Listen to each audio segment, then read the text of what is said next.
Fields Institute for Research in Mathematical Sciences resides, which is a part of the treaty lands and territory of the Mississaugas of the Credit. We'd like to acknowledge and express gratitude to the Mississaugas of the Credit First Nation of the Anishinaabe peoples who continue to share their ancestral lands with us. Just a few general guidelines for those who are joining us remotely. Just please make sure to leave your microphone on mute unless you're sharing. You probably want to keep your video off unless you're looking to share or discuss. And we always encourage a collegial and respectful discourse. All right, so we have a few announcements from the various math organizations, but for those who are online or in person, if there's anyone who would like to say a few words, please just come on up and we can pass the mic over. Just to start with though, we have an announcement from the first year math group. They'll be organizing a one-day online conference, the backstage of our courses on Thursday, May 11th, starting at 11 Eastern Daylight Time. And it's discussing what kind of supports are available for teaching, especially for TAs and new instructors. It will feature speakers from Canada, US, and Australia. So you can follow that link, firstyearmath.ca, to get more information.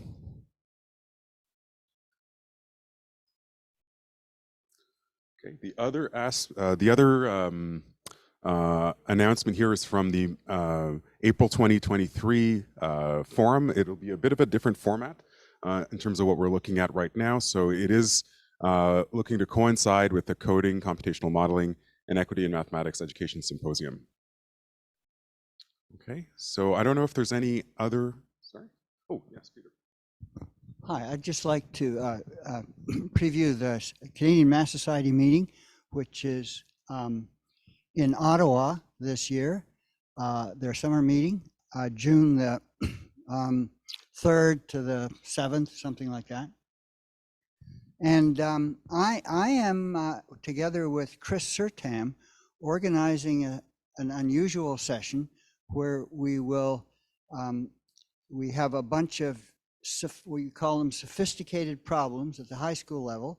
We're about to send out the invitation to a lot of teachers to try them in their classroom, fill out a survey, and then they get invited to the CMS meeting on Sunday, the 4th of June, as part of this session, to talk to one another, to talk to mathematicians, to give short presentations of what it was like doing this in their classroom, grades 9 to 12, and kind of just come together. So, and introduce them to the Canadian Math Society in a way. So that's worth getting out there. The information will go out soon, and it's all on our website, which is rabbitmath.ca. Thanks.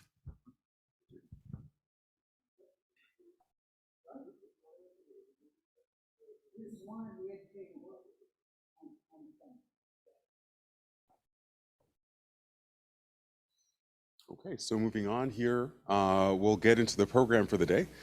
So we've got sort of a mirror program for the morning and afternoon. So the morning will be starting off with a talk from Jinfa Kai, Improving Students' Learning of Mathematics, Lessons from Several Decades of Research. We'll then be moving on to Ann Watson for Understanding Opportunities for Learning Mathematics. And then we'll be wrapping up with a QA for the morning, Q&A moderated by Amy Mamelou. So after the lunch break, which is going to be starting a little bit earlier this morning, again, just due to that adjustment in the program. So for those who are online, please make sure to join back at 12:30 in the afternoon, not 1 p.m., because we'll be moving on to Ed Silver, and then for reflections on mathematical thinking and engaging with mathematics thoughtfully, and then on to Rena Zaskis for round trips from teaching to research in mathematics education, and then also closing off the Q&A, this time moderated by Igor Kontorovich. So I'll pass it on to Katie to introduce our first.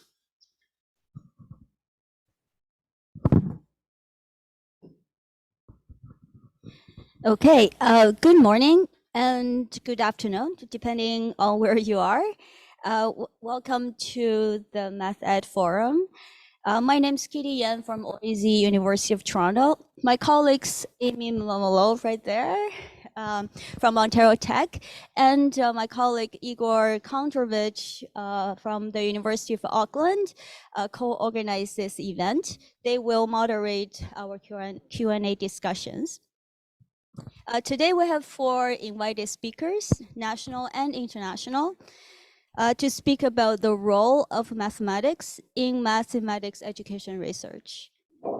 After all, one of the most important reasons that we do what we do is mathematics, a beautiful subject that we all hold dear to our hearts. So today's first speaker is Professor Jinfa Cai from the University of Delaware. He's a fellow of the American Education Research Association. He served as the editor-in-chief for the Journal for Research in Math Education. He also served as program director at the U.S. National Science Foundation. Jinfa enjoys reading, travel, and scholarly collaboration. Without further ado, let's welcome Jinfa to kick off. Thank you, and good morning and good afternoon to you all. Thank you, Katie, for the introduction and also invite me to share some of the ideas.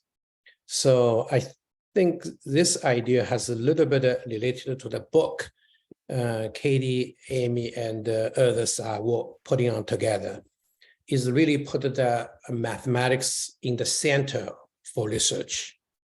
So the topic I choose is about the improving students' learning of mathematics, which is the fundamental goal for research. So it's once again, thanks for the invitation to join you here. So here is an important assumption for my research program, which is to improving students' learning of mathematics. So what I'm going to do is I will briefly share the 3 lines of research I have been working on, and then pick a few studies to share how the mathematics is the center of my research. So we will see. I do have 30 minutes, but we will see if I need to skip a few studies or not. All right. So let me go to the first study. So this is 3 lines of research, which is the project on cross-national competitive studies, which is related to my background because I got education in China for the K-12 and also got my undergraduate and master's degree. Then I went to Pittsburgh to study my doctorate degree with A. Silver. Ed was at Pittsburgh at that time, but now he's in Michigan. And you will later hear him to share with you about his research for that. And the second project is on curriculum studies. So we conduct a longitudinal study and follow students from 7 schools to work on different curriculum materials and to see how they learn over the years from middle school, from 6th grade all the way to the 12th grade. That's mainly I worked with Jack Moyer from MathEd University. And the third project is on mathematical problem posing. Well, that's again is started with my graduate work at Pittsburgh with Ed on the problem posing. Then I continued for that. And currently we have a research project on mathematical problem posing funded from National Science Foundation. So let me go through a few studies. And if you need clarification questions, feel free to stop me. And but we do have time for the Q&A. But today I'm hosting a group of undergraduate and graduate students for lunch in my house today. So I will try my best to get on during the Q&A session. All right, so let's go to the first study. So first study is related to this framework, which means that the always start with students learning. In the learning outcome, including both cognitive and non-cognitive aspects, then to look at how a variety of factors would impact on students' learning. So first study I'm going to share is that how the US and the Chinese students perform on 4 different types of tasks. I do see a chat here. Is that for me? What's for lunch? Oh, that's, I don't know. So, and I also did a little bit of work about parental involvement. And I picked up very early on in 1996, then stopped for quite a while. And a couple of years ago, we started to work on the parental involvement again. And we have a ESM paper in 2021 on parental involvement. Okay, so first study is really done very early on. And I looked over the US and Chinese 6th grade students' performance on 4 types of tasks. It's 13 computing tasks, purely naked computation tasks. Then 18 simple word problem solving tasks, which is based on Richard Mayer's simple word problem solving model. And then 6 process constrained problem solving tasks. So called process constraint, which is that student could follow procedures or algorithms or formulas to solve these problems. Then 6 process open tasks, which not necessarily have a algorithm or procedure could follow for that. So because it's an international competitive study, to ensure the translation equivalence. And here's the results. Now, this result is for the US and the Chinese students on the 4 different type of tasks. So computation, the Chinese student performed much better. And so does on the simple word problem solving tasks and the process constrained complex problem solving tasks. But on the process open tasks, actually US students performed slightly better than the Chinese students because sample size is big enough. So actually it's statistically significant in the first type task, as well as the first 3 type of tasks for this. Now, so in the later study, and I have been working on, is somewhat related to this results. So one thing is that how we could continue to develop US and the Chinese students' performance in all kinds of tasks for that. So let me just share with you one follow-up study with the Chinese students, and the rest of the study all come from the US students. So let's go to the quick follow-up. So that study was done 20 years ago.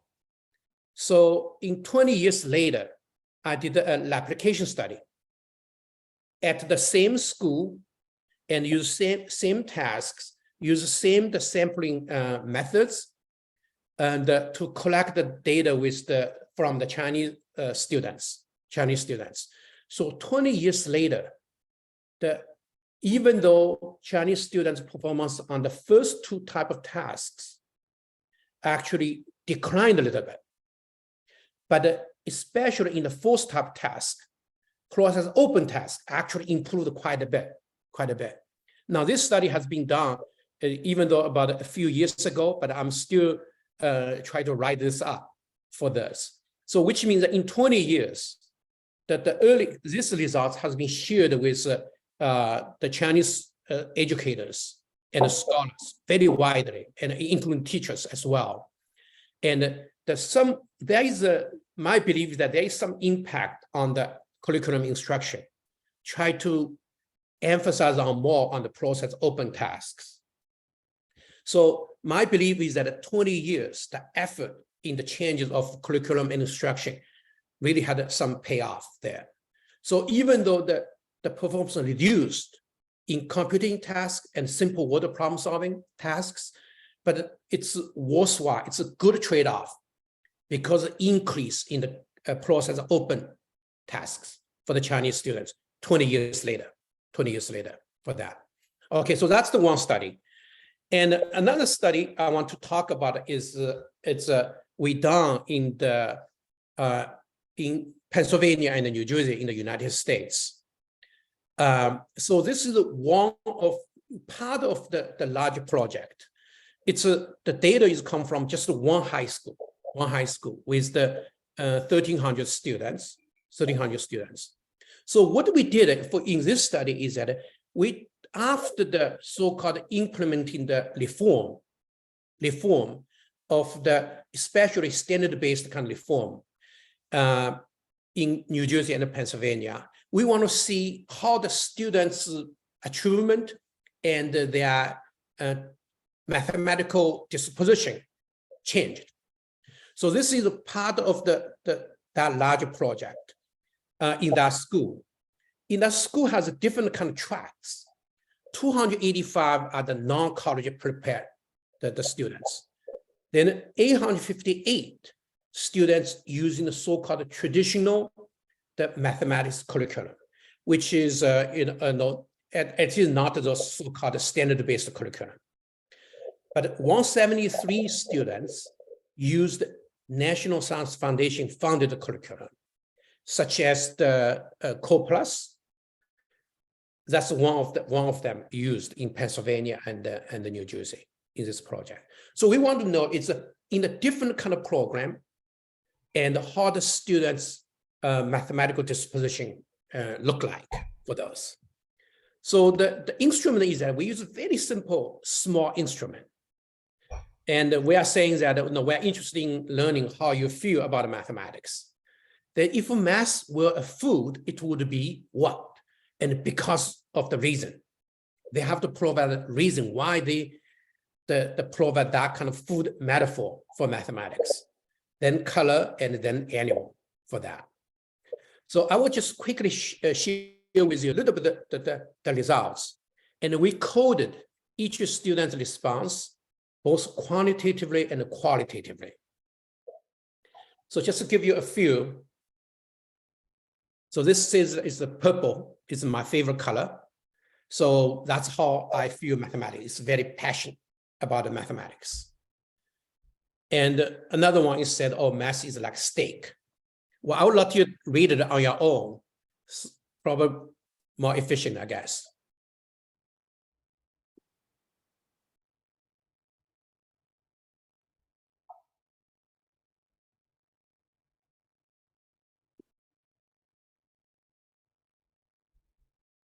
Okay, so I did see a question in the chat. I'm going to answer it for that. So asking me about the performance change about the US students computation.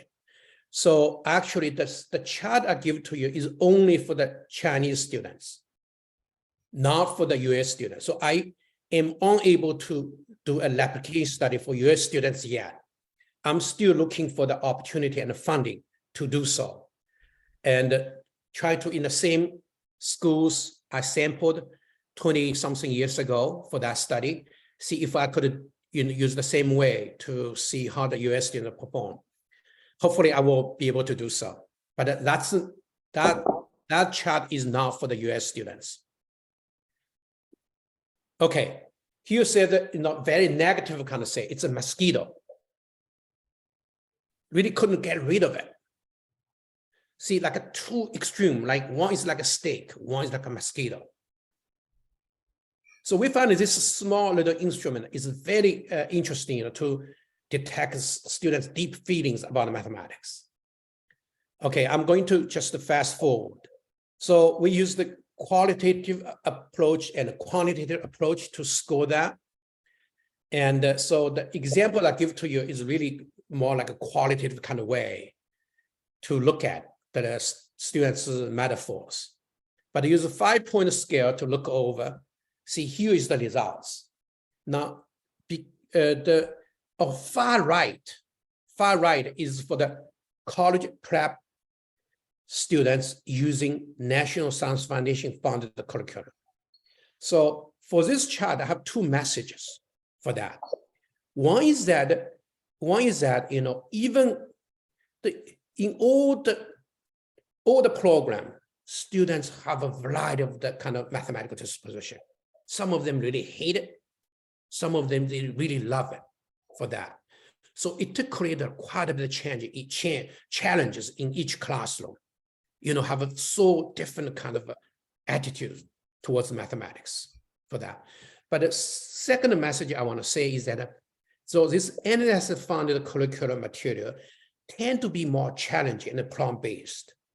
So the challenge for the students actually will somewhat, could be potential associated with their high attitude level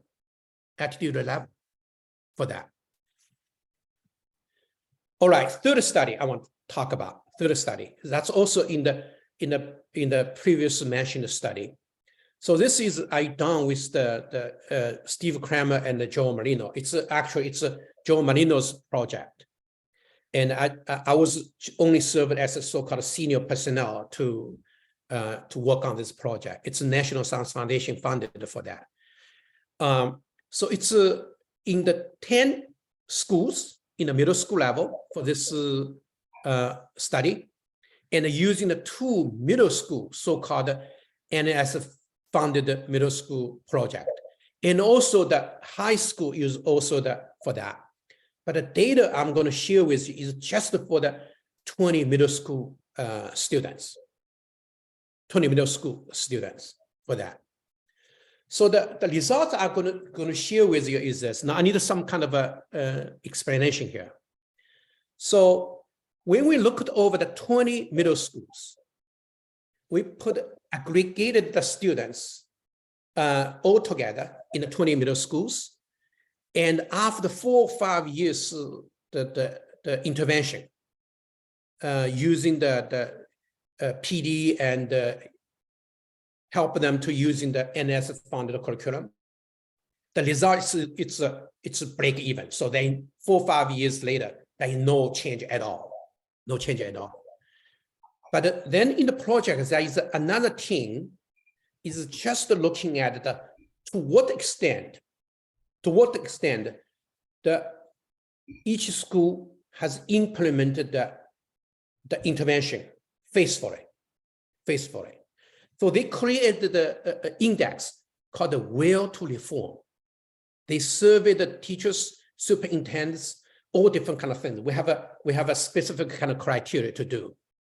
So this chart is that at the bottom is the so-called the level of will to reform, and the y-axis is the standardized score of the change in the experimental school. In the experimental school, 1 point is one school. 1 point is one school. So the main message is that now the change, the achievement improvement is really related to each school's will to reform.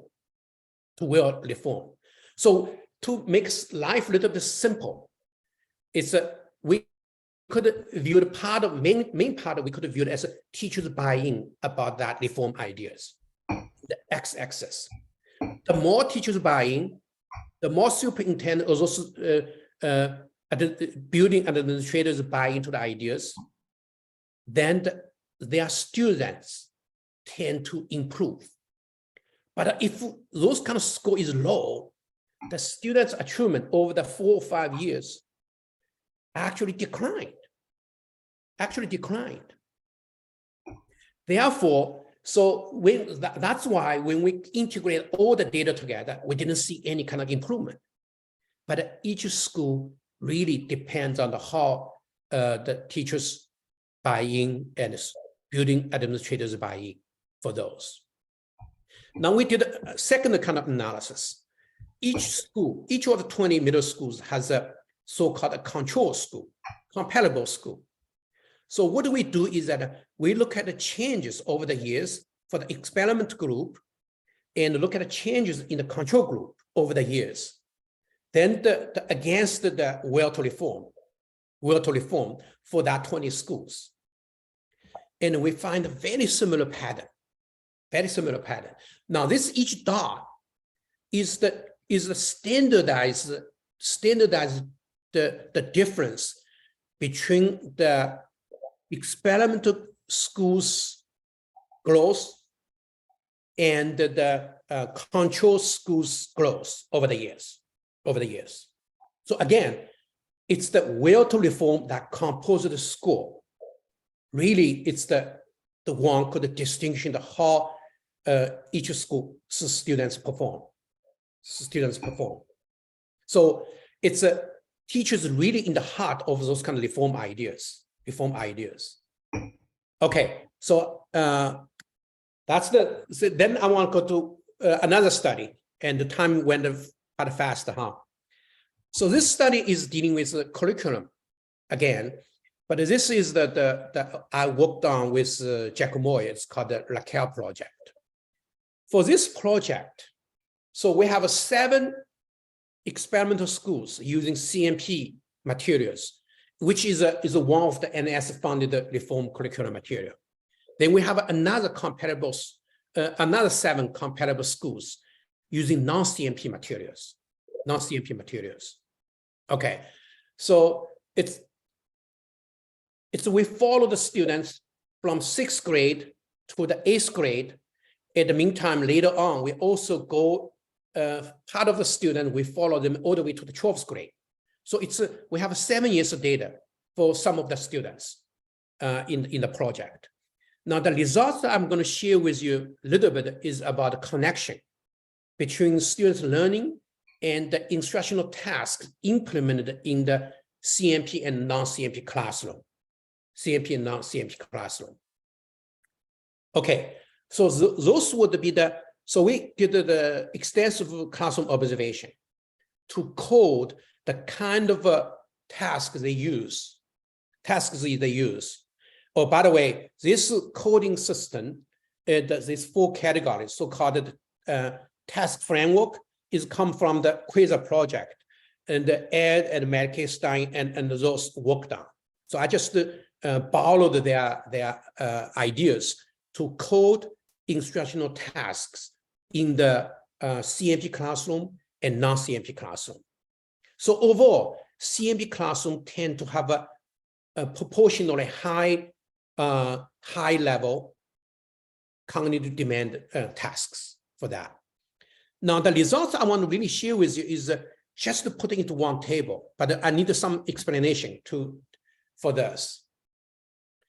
So when we do not control for the cognitive demand in the CMP and non-CMP classroom, the CMP students had a significantly high growth over the 3 middle school years than the non-CMP students on problem solving tasks, which is assessing more like the so-called conceptual understanding, high order thinking, or those kind of things. Okay, but for the computation and equation solving, it's the 2 lines are parallel. Which means that it's the CMP students and non-CMP students, their growth over the 3 middle school years are almost identical. When we not control the cognitive demand of the task. So in other words, using the standard-based curriculum materials, the students, their computation and equation solving, those kind of symbol-based kind of tasks, they still, they wouldn't sacrifice those kind of performance at all. They still could grow, same as the non-CMP students. But on the problem solving performance, significantly increased compared to the non-CMP students. Now look at it when we control, with control for cognitive demand, it's the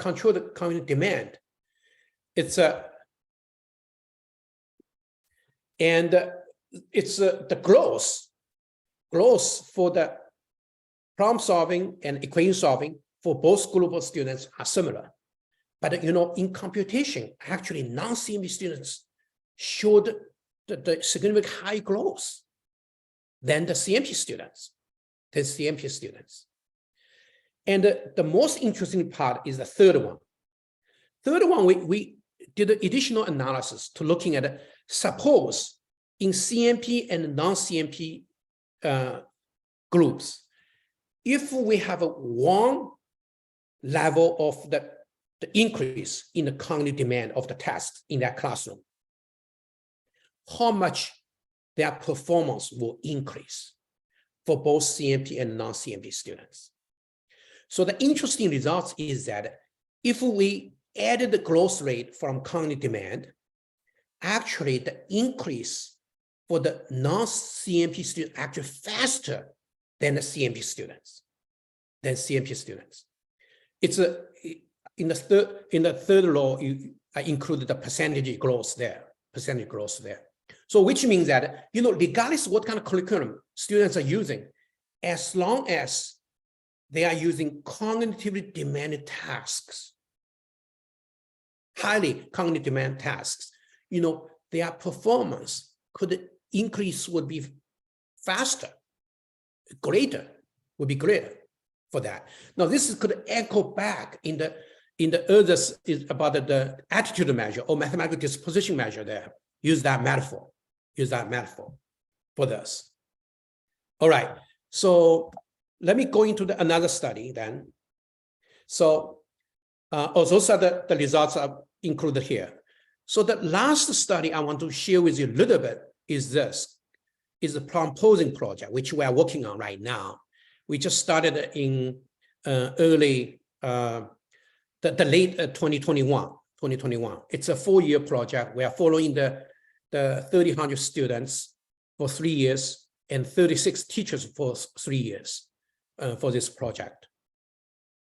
So the goal for this is that, so we create a name, it's called a PPBL project. So corresponding to problem-based learning, we have a problem posing-based learning. So the idea is this: through training teachers to teach mathematics through problem posing, and our hope is that will change their ways of teaching in classroom. They eventually will be changing their students' learning for that. So that's the idea in this particular project. So I'm just going to use the last 2 minutes to quickly show you just one case, we did for the teachers. I have to skip this. Okay, so the one case is this odd number pattern. Last summer, we worked with a group of the teachers in the project. So what we did is that we randomly divided teachers into 3 groups using so-called 3 prompts. So for some of the students, we asked them to pose 3 different mathematical problems that can be solved based on this pattern. And another third, randomly chosen, is pose 1 easy mathematical problem, 1 moderately difficult mathematical problem, and 1 difficult mathematical problem. And one-third of the teachers is that make 3 different mathematical conjectures about the pattern. So we have 2 purposes about this. One is that we're trying to see, how the different prompts will affect on the teachers' thinking. Second is that we want to see what kind of problems they pose or what kind of conjectures they made. Then we will solve those. Through that, they could learn mathematics in this workshop. All right, my time is up. I just quickly, use 1 more minute, all right? So what we did is that once they pose the problem or make conjectures, that we have each group to put on the post-it note through that process so that they could organize their thinking. Then we selected 3 problems or conjectures to work on this together. So one thing I really want to share with you is that a third problem I asked them to solve is that find the sum of the numbers in the first 100 rows. So I just want to quickly go through this. So those are the 3. Find the sum of the numbers in the first 100 rows. So they work on this and come up with the results. And to make the things a little bit more clear, let me just extend a little bit, okay? What is the sum of the numbers in the first n rows? So that's the pattern. And some groups did it this way. Okay, each row is 1, 8, 27, 64, 125. And then they said sum is this. But those groups, they couldn't come up with a sum. They put down that. Then other groups, they look based on this, you know, the first m, all numbers add together became m squared. But in the first n rows, you got a 1 plus 2 plus 3 plus all the way to n, that many odd numbers. So it should be that number summed together squared. So then we put the two kind of solutions together. We had so-called unexpected kind of findings. Okay, 1 cube plus 2 cube all the way to n cube will become n times n plus 1 divided by 2, whole thing squared, whole thing squared. Now, because of those problem posing approach, we were able to, in that summer workshop, yield such an important discovery by the teachers. Even though it's not, we know those results already, but for teachers, it's through that approach discover these results for that. Okay, I better stop it here. Thank you very much. And if you have any questions about any particular study, and could email me, and I would love to, communicate with you or send you the whatever papers you like to have. Thank you, appreciate it. Thank you so much, Jinfa. We have a few minutes for questions, and I'm happy to take questions from online participants as well as those who are here in person today. There is a question from Gord on the board. Can they take that approach and put it into the classroom? Gordon, what approach are you talking? Are you talking problem posing approach? Yes. Yes. Okay, that's exactly our purpose of this project. We are training teachers, and so that they can implement this approach into the classroom. So since I thank you for your question, so let me just give you slightly kind of flavor what we did, because I did skip some slides. So just thank you for that question. So I could give you one snapshot, okay? So one snapshot is there. So in a classroom, it said for the linear function y equal to 6x plus 5, list two ordered pairs. So I was working with that teacher. And after that lesson, the teacher sent me a note, says that, oh, the lesson didn't go well at all. Because most students were able to plot the points, but they have no any idea about the order. And they even don't understand why order matters for those. So then we had a communication. I said, what if we change the task a little bit next day? So that what we changed, the teacher changed is this. Given the linear function y equal to 6x plus 5, what could this represent? A real life scenario, a real life scenario. Now, by the way, those students are so-called it's called remedial students or something. They are trying to learn things. And so I give you two examples, and the student come up with. So one group, led by Brandon, it says that, okay, y equal to 6x plus 5. All right, it's you are working $6 per hour, but you got a $5 bonus for that. So the number of hours you worked, and here's the total amount of money you will earn. Okay, then another group, it says that, the gym is the $5 membership fee. It's $6 per visit. X means how many times you go. Y is total you pay. Total you pay. See, so my belief is that because that opportunity for students to come up with those kind of real life scenarios. It makes sense to them. So they were able to come up with those kind of a context. Now here, of course, I didn't show you that afterwards, teachers will ask them to pose a new problem they could solve in that context using that function for that. But that's exactly our purpose of the project. Hopefully the teachers, will be able to come up with those kind of lessons. And eventual goal for our project is that we will develop a series of the teaching cases. Teachers use prompt posing to teach mathematics. Okay, go ahead. Thank you very much for your presentation. How did you distinguish between cognitively non-demanding and demanding questions? Okay. So that's actually probably the 1 minute is very difficult to describe. And it's in public domain. It's Mary Kay Stein and others have a very nice paper in 1996, published in the AERJ. And they also have a book published by I think Teachers College. So they have a very specific coding scheme to classify what is the cognitive demand task, what is not, for that 4 levels. And that's very, very detailed. So, and if you like, you could send me email. I would be happy to send you the detailed references so that you could look into that detailed coding system.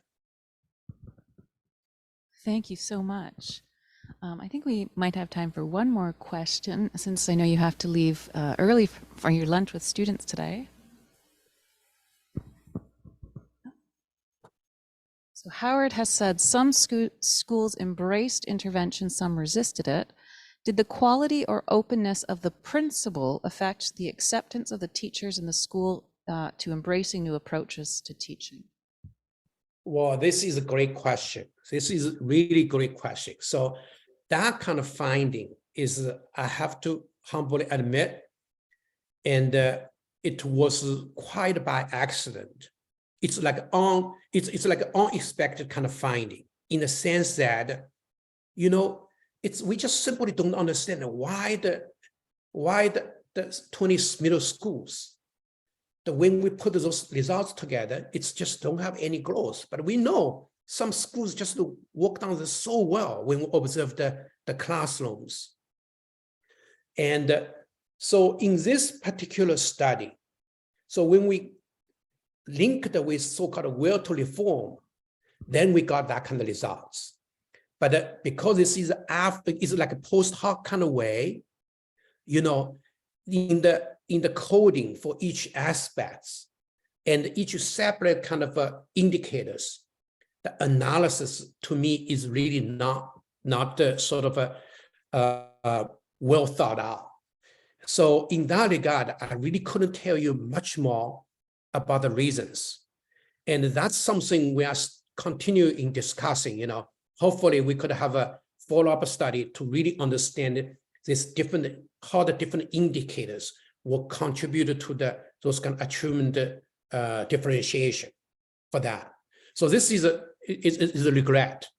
Hope the scholars and the teachers here, we could work on those kind of things for that. Yeah, sorry, I couldn't tell more for that. Well, thank you so much.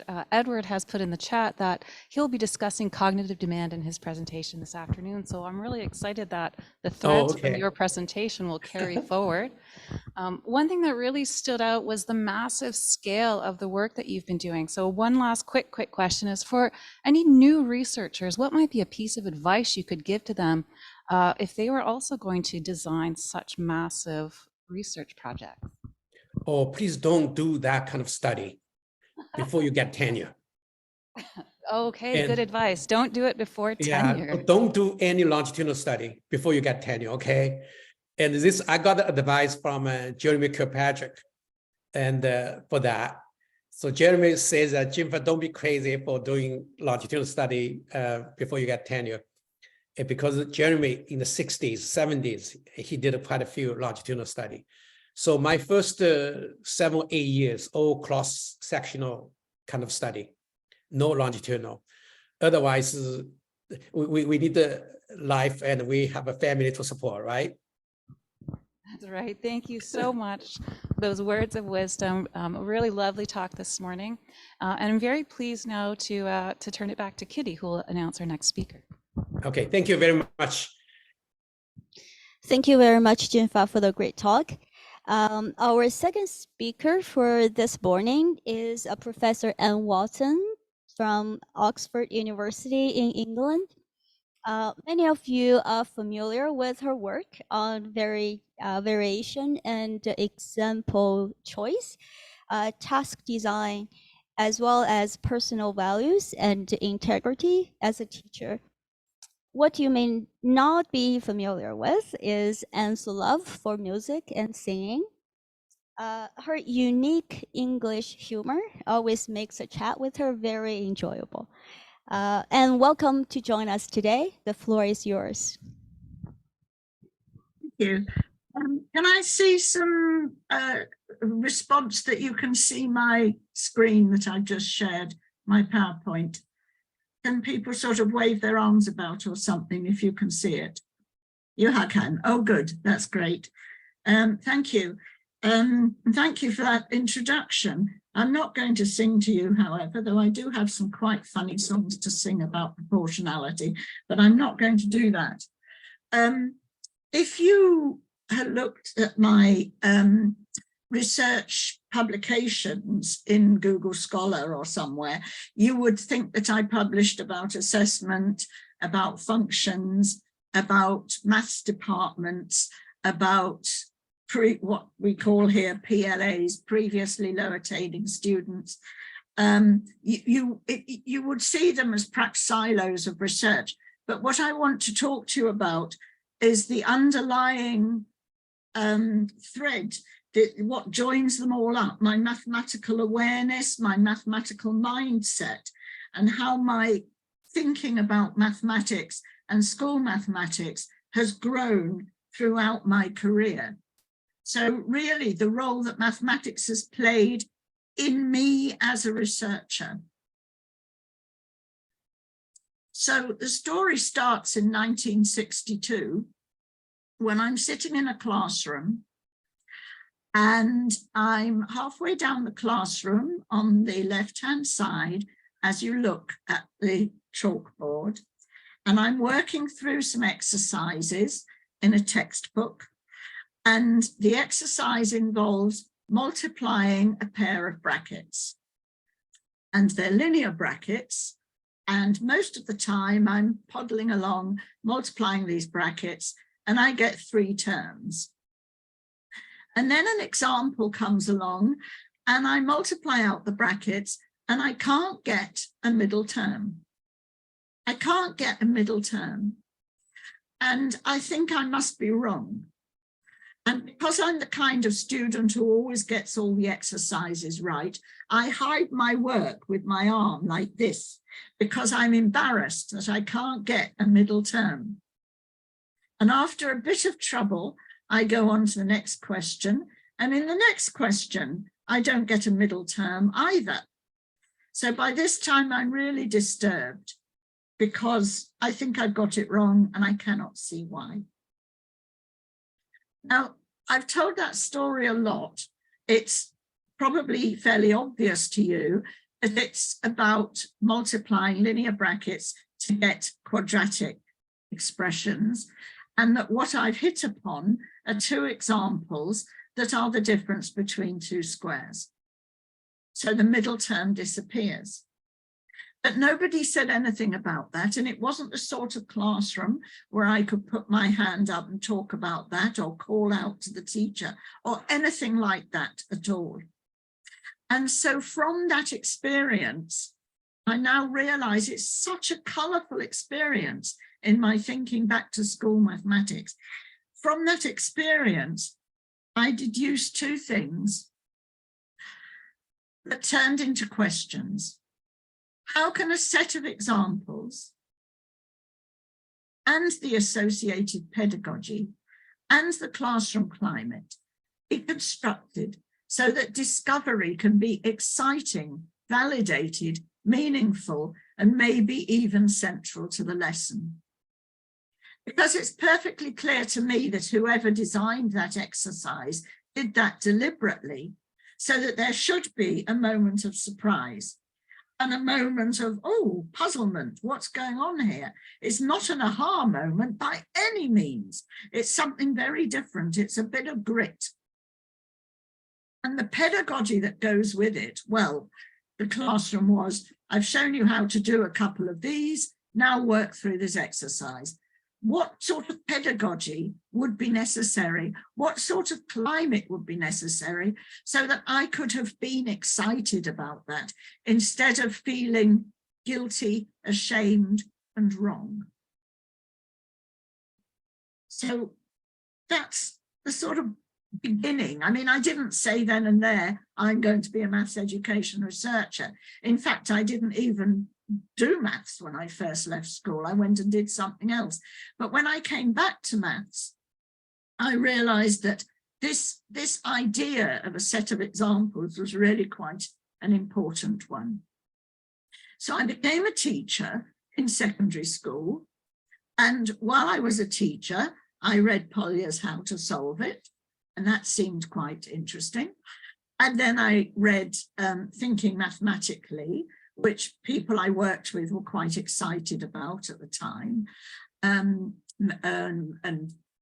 I'll cut a long story short, I eventually married John Mason, who's upstairs watching this on his laptop. But at that stage, I didn't know John at all. And I worked on Thinking Mathematically, and I got rather cross because it didn't tell me really what to do. So what am I doing when the book says mulling? And I knew that I was doing something. I wasn't just sitting there gazing out of a window and reading the same words over and over again. I didn't quite know what I was doing. And as a teacher, I really wanted to know what I was doing so that I could enable children, the children I was teaching, to do those things. And then I began doing some research. I started my doctoral research while I was still a teacher. And I was looking for evidence of how teachers recognized the mathematical nature of what learners said or wrote or did. How did teacher assessment work, really? And I knew that if they just depended on standard maths test questions, these were limiting, and such questions limit mathematical awareness.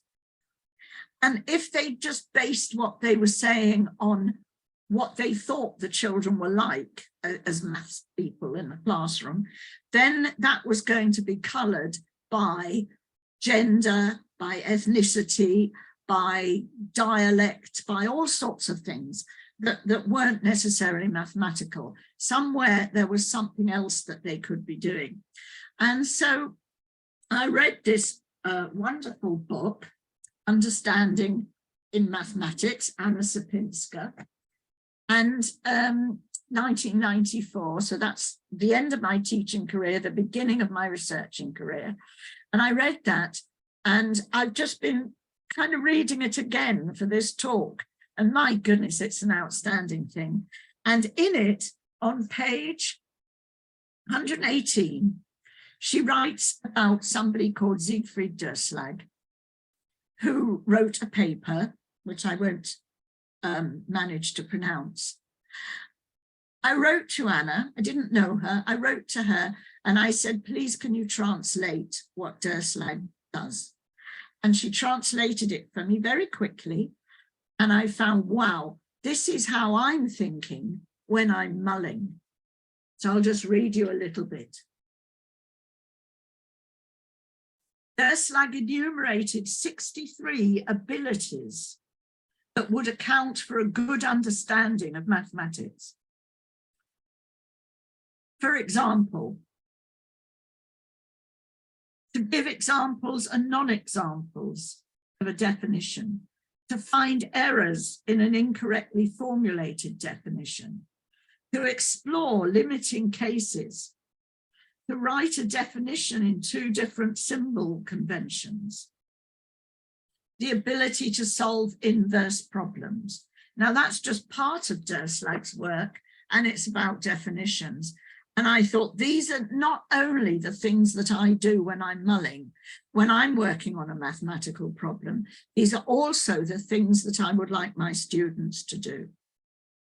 So I took this list off to the Open University, and out of that, John and I wrote this book, Questions and Prompts for Mathematical Thinking. And I'll just show you a couple of excerpts from it so you can see the sort of thing that we were doing.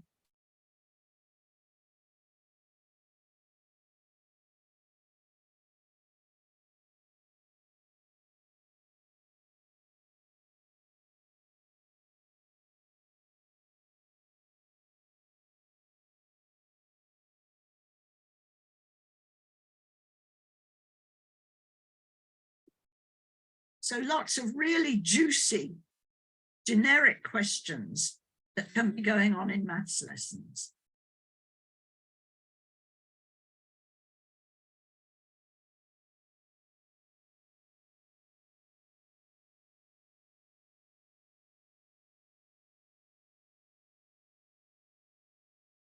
So that's the book that we wrote, and we took it to various groups of teachers, and it was picked up quite enthusiastically.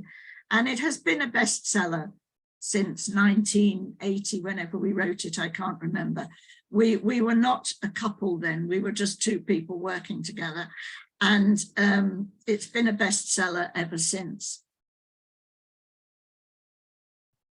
And what we were thinking about as this book developed, the question I posed earlier, how can a set of examples and the associated pedagogy be constructed so that discovery can be exciting, validated, meaningful, and maybe even central to a maths lesson? But as a teacher, and as I became a teacher educator, as a teacher of teachers, there's another question going on here, because I know that you can discover things when you're doing problem solving and problem posing, which Jennifer's just talked about quite a bit. But I was also very concerned about the teachers whose personal concern was about children learning the curriculum stuff, not merely about problem solving, or not only about problem solving, but about the mathematical content that goes with that. So my question was, when, where, and how can conceptual realizations be an integral aspect of lessons? And my research insights all come, and have always come, from classroom observation of teachers, and asking the question, what is available for me to see, hear, read, do, say, and learn if I'm a learner in this lesson? What is available for me to learn? And that's the underpinning of all, probably, the research that I do and have done, is that's what's going on in the background. How can the learner make mathematical sense of what's going on? And at the heart of this, there seems to be exemplification. And I'm not just talking about the examples that the teacher gives, the examples the teacher plans or generates, or the task designers generate, or the textbook writers generate, or the online providers generate. I'm also interested in the examples that learners who are exploring and investigating mathematical ideas, the examples that they generate. Examples seem to be at the heart of this, and at the heart of those moments in lessons when conceptual realizations can happen. And while I was chewing over this, I was introduced to a book by Ferenc Marton and Keith Trigwell, a paper rather by them, very artio est mater studiorum. I suppose that Keith Trigwell thought as he was at Oxford, he better write in Latin, I don't know. It was quite a light half-hearted introduction to variation theory and the questions, what varies, what stays the same, and how do these elements relate to each other. And this to me was like a massive illumination about what it is that is available for me to see, hear, read, do, say, and learn in maths lessons. Now, you know the new car syndrome. You've bought a new car and suddenly every other car you see is the brand that you've just bought. And the other cars, not the brand you've just bought, are the brand that you've just got rid of. So I went into a big phase of the new car syndrome. And I went to ICME at 2004, and there was a regular lecture there by Yi Zhu Liu. And in there, he was talking about writing Chinese textbooks in the People's Press. And there were questions in his presentation like this one. Compare negative 2.5 to the absolute value of negative 2.5. And with my examples are important and the variation of examples is important mindset, I zapped immediately to this and thought, well, that's terrific. I mean, I could, as a teacher, have made a whole lesson about that. And we could have had different representations, and we could have had different ways of explaining the difference, describing the difference, demonstrating the difference. I could have made a whole lesson out of that. I wouldn't have needed a textbook. I would have just needed those two examples and the classroom climate that juxtaposes them. But there's another place where I saw the new car syndrome at work, which was in old textbooks, because remember, I had that experience in a maths classroom that I've never forgotten. And I was beginning to recognize the power of that set of examples. Now, I wasn't in school in 1904. I really, really wasn't. But I went back to this one, examples in algebra. And there's this lovely question.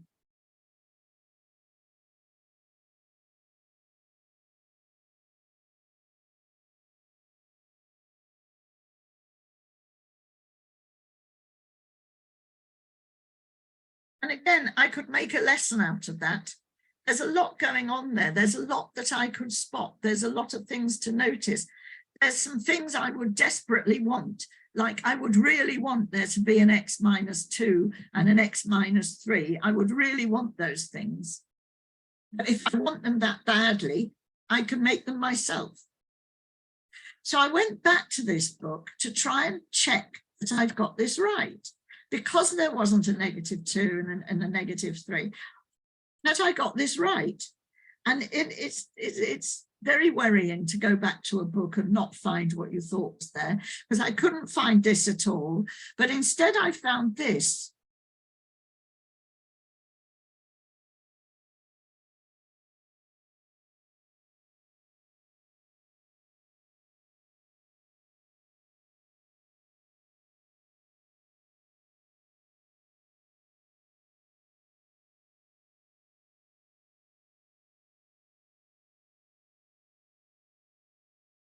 Now, there's a problem with this, which is it would take you jolly ages to draw these graphs if you did them by plotting points and all that sort of thing. But you don't need to do that anymore. You can just get a handheld app of Demos graphing calculator or something, and you can just type them in and have a look at them.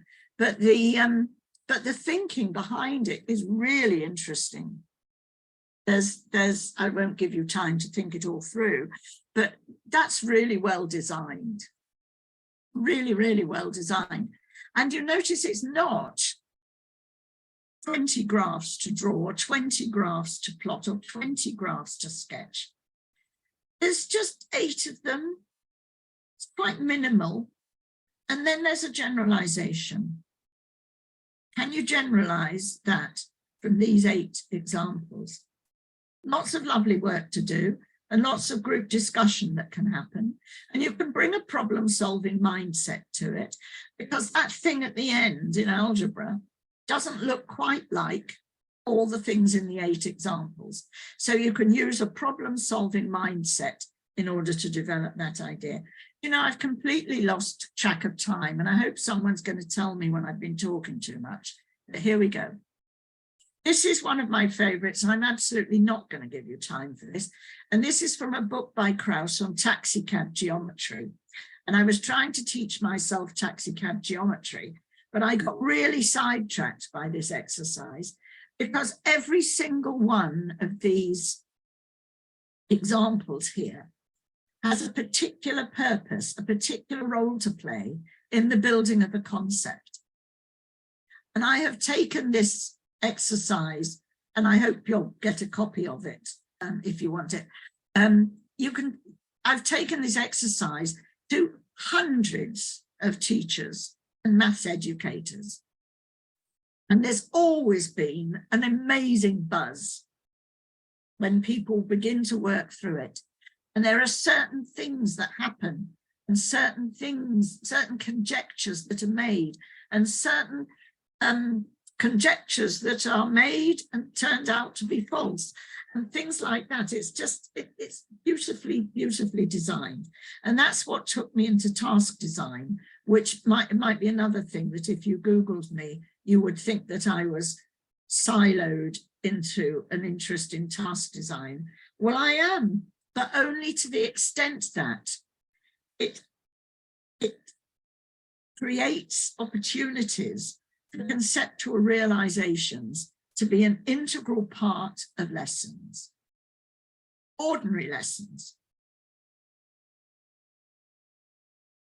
I popped this in because when I was in the midst of this new car syndrome, I overheard 2 people working on something. One of them said, when I'm told a generality, I make some examples, and when I'm shown an example, I construct a generality. I thought, yeah, it's not just me who understands the power of examples. It's this learner who is learning a new bit of maths and who is talking to the person next to her. This is what I do when I learn maths. Now, what do I mean by examples? I don't just mean things to do to get a right answer. It could be elements of objects, classes of objects, techniques, physical objects, symbolic objects, questions, calculations, representations, properties, and manifestations. Almost everything that you're ever offered in mathematics or that you ever do in mathematics is an example of or for or in something. Because mathematical ideas are abstract and they have to be brought in to the world, the cognizing world, through different representations and different questions and so on. So examples I take very, very broadly, but using the word example enables me to always stop and think, what's that an example of? What's that an example of? Even in research, what's that an example of? And I want to mention to you the power of the word. What is the power of a particular word? We've got at the moment in England a rather authoritarian educational regime, and there are all sorts of words where the power of the word seems to be just about knowing the word. For example, very, very young children learning the word commutativity. Now, they like big words and they like to say commutativity, but do they carry the idea of commutativity, or do they just recognize the word and know some of the times when you can say it? They don't know times when you can't say it, and they don't recognize times when you could say it, but you haven't been taught to say it. So words have this very strange collection of powers. They can really pin things down. But education is a human activity. It's an effortful human activity. So we can only communicate to each other in the ways that we know how to communicate, and that includes words. And education generates its own knowledge. I'm not talking about education as a research field. I'm talking about the field of education. It generates its own knowledge. And publication in the professional media and engagement with teachers is, for me, an important part of the academic work of mathematics education. In fact, it's so important that throughout my research career, and I was a professor at University of Oxford, so I sort of want to say I wasn't kind of, you know, hiding under the table. In my research, my academic work, my career, I would rather spend my time with teachers than I would writing research proposals. And that was a choice that I very often made. And the benefit of that is that everything that I did and wrote and thought was always fertilized by professional wisdom. Listening to teachers and seeing what they do and learning from what they do. And when I say the power of the word, I had to be really careful. Are we going to use the word variation? Are we going to use the word exemplification? And yes, we are, because those words resonate hugely with teachers, as they did for me. And they resonate because they are tools that make sense of mathematical understanding. How do these children in this classroom at this time with these tasks make sense of mathematical understanding?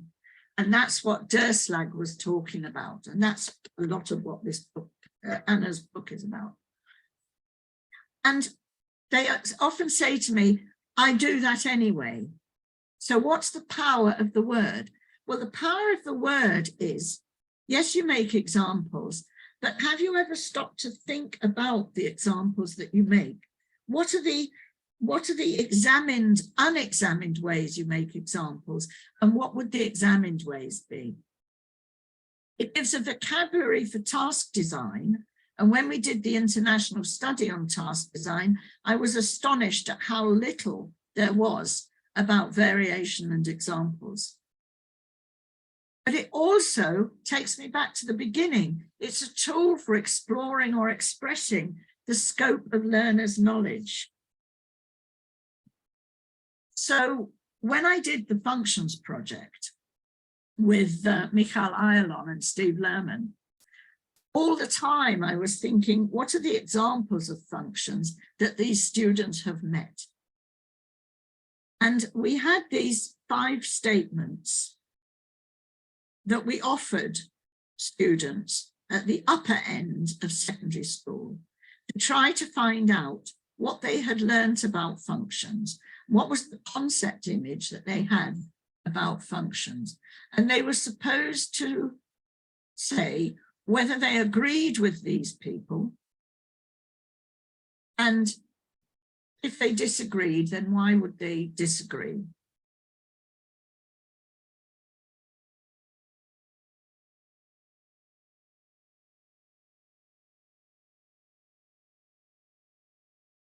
Now, the details don't matter. You can look up the research and find out why we were doing this. But what happened that was really interesting was that the students from one country made very different responses to this task than the students from another country. And when we analysed the differences, it really seemed to me to be, seemed to us to be, about the range of examples that they had experienced. And another thing that was very interesting was that the students from one country gave a lot of examples as part of their explanations. The students from another country didn't so much. And the students who gave a lot of examples used counterexamples. But the students from the country that didn't do so much gave examples to illustrate what they thought was true. Now, it was a tiny study and we're not drawing conclusions about countries, but nevertheless, it was very interesting to see that the variation that they'd had in examples and the knowledge they had about the power of an example varied hugely. And coming to the end, nobody has waved arms at me about time, but I will say this to you. It's been important to me throughout my research career to be passionately engaged in the mathematics that's being done around me. And I have a predilection for mathematical ideas and structures and abstractions that are experienced through examples and through actions by deductive and inductive reasoning. And for me, this is what mathematics is. And in school, these come to us through symbol systems, physical objects, and dynamic representations. And the prompts offered by Derslag were completely situated in such a view. And variation theory gave me a language to communicate with teachers about how attention can be drawn to the critical components of a mathematical idea. It gave the language to communicate with teachers. And that's what I do mostly now, is communicate with teachers. Closely related to variation is the construction of example spaces. And working with teachers about variation and exemplification, it's been like walking into a vast public space where my implicit engagement with mathematics became explicit and was broadcast. And looking back at earlier research showed me that I had always seen mathematics in this way. The role of mathematics in my research had always been this, but I hadn't always recognized it. Here's some references that I referred to in the talk, but on a website or Google Scholar, you can find the actual research that I actually did and published in refereed journals and so on. Thank you. Thank you so much, Anne. We have time now for some questions for Anne. I'm happy to take them from the chat as well as from the folks in the room. I really loved hearing the plug you gave to your book on question posing and that connection to Jinfa's talk. This is what I'm trying to do with my teacher candidates, and I use your book all the time to emphasize problem posing. So that's exciting for me anyway.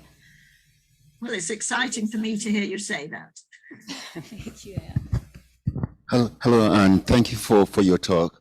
At the beginning of your talk, you said that back in 1962, I believe, when you multiply two brackets and you couldn't find a middle term, you sometimes felt ashamed and you have to hide behind your arm. Yeah. So the question I have for you is that, do you think it's about time that we as teachers of mathematics, either in schools or at university level, that we change our attitude towards errors and mistakes? I don't know if my teacher had a negative attitude to errors and mistakes, or whether it was just me. You know, I was the star pupil and I always got everything right. And it's very hard to pick what was my personality and what was the classroom climate. But I think that good teachers have always been able to listen to what learners say and try to understand why they're saying that. Because very often what a child says is in response to what they have seen, heard, done, etc. in the classroom. It can be the result of a very limited experience of the idea that they're trying to work with. It can be that they've brought forward some thinking that has served them well in the past in a different circumstance. but that isn't appropriate in this circumstance. There's all kinds of reasons why people can say something which is mathematically incorrect, but it really needs to be safe to do so. It really does need to be safe. Mathematics as a subject, I've written about this, mathematics as a subject in school is the place where you can be wrong far more often than in any other subject. And that's one of the roots of maths anxiety, or math anxiety that you'd probably call it. That's one of the roots of the anxiety that can build up about mathematics. And you're right to pluck that out of that example. But also, you know, what I might have done as a teacher, if I was being my best self, would have worked through that example, that exercise myself before I gave it to learners to do, and have spotted this and have thought, what am I going to do when somebody notices that they can't get a middle term anymore? That's Thank you so much. yeah. Hi, Anne. Thanks for the wonderful talk. You mentioned encountering teachers who are worried about covering the curriculum. Now, as you know, this gets more and more of an issue as you go up into the grades. And the kinds of problems you're suggesting actually can take quite a bit of time, and time that's in short supply. So what's your answer to that general question? Is this really covering the curriculum? I think that what I'm talking about, and certainly the reason that teachers get excited about these things being talked about, is that it's not very far from regarded as traditional teaching, but everything that happens within that traditional teaching is conceptually purposeful. So that if people are working through things on their own or with the person next to them or in a group, that what they're finding is conceptually purposeful. It's a nugget of something that is something that they need to learn. That's what I'm talking about. It's when I was a teacher, I used a problem-based curriculum, and we were much vaguer about whether every child had experienced every mathematical concept in the curriculum. And I wouldn't, be careful what I say really, I wouldn't spend so much time on that now, because I think that choosing the right examples and varying them carefully is very productive in terms of bringing people in contact with the concepts that they need to know that are on the curriculum, and some that they are maybe not on the curriculum, they don't need to know. But there does have to be the elbow room for learners to make sense. If they're not given the time and the encouragement and the conversations and the space to make sense, then everything that you do afterwards is like building your house on sand. That's a good way to think of it. There is a question in the chat, if you want to look at that. A few research highlights, what we know about learning and teaching through examples that we didn't know before. Well, it depends who he is, because obviously Tuckey in 1904 knew an awful lot about learning through examples. You can see it in his design, that as a teacher and as a beginning researcher, I didn't know. And that when I go out into schools and work with teachers, they don't know either. But Tuckey knew it. So you have to be really careful about the we, really. The question came from Igor, if that helps. Oh, Igor. Yes, I can see it now. Hello, Igor. Igor gave me a lovely question. Well, no, I won't go down a side alley there. But so look, how do we act in the world? We generalize from what's on offer to us, and we test it out. We test out our generalization, and when we find that we've stepped on a banana skin or fallen over a tripwire, we go back and we rethink, and we do that in every aspect of life.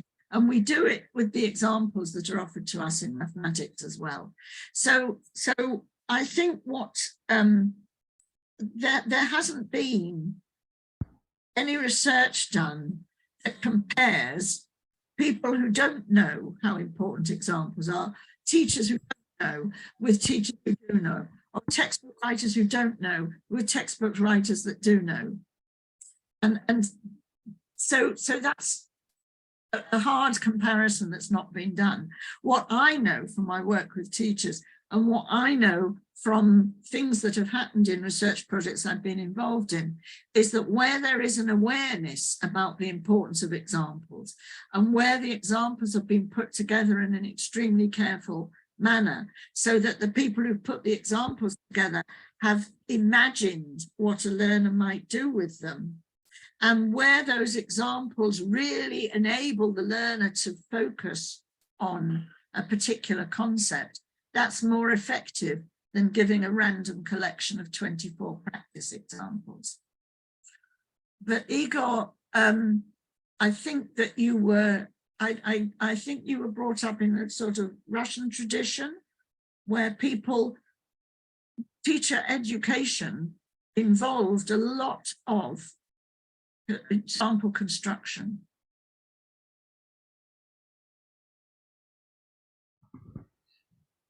I have a very concrete question. So this came up Wednesday morning. It's the end of our term.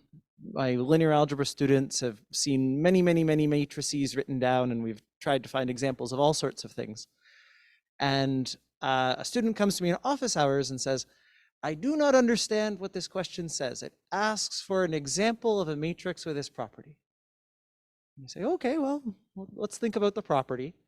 And the student, writes down a bracket and puts 1, 0 in the matrix, and we can go no further. No, sorry, I say, could we try out something? Maybe it's wrong. We'll write something down. We'll try it out. No, I have no idea what this says. I can't do this. He says, well, let's just try something. We'll write an example down. Maybe it's right, maybe it's wrong. Once we have an example, we can calculate with it. And then the person behind them in line says, oh, here's an example. And then the person says, oh, great, excellent. And off they go. What should I have done as a teacher in that moment? Yeah. Well, I don't know, because I don't know you, and I don't know the student, and I don't know what experience they'd had in class, or whether there was anything that could be called back to. But I would really want them to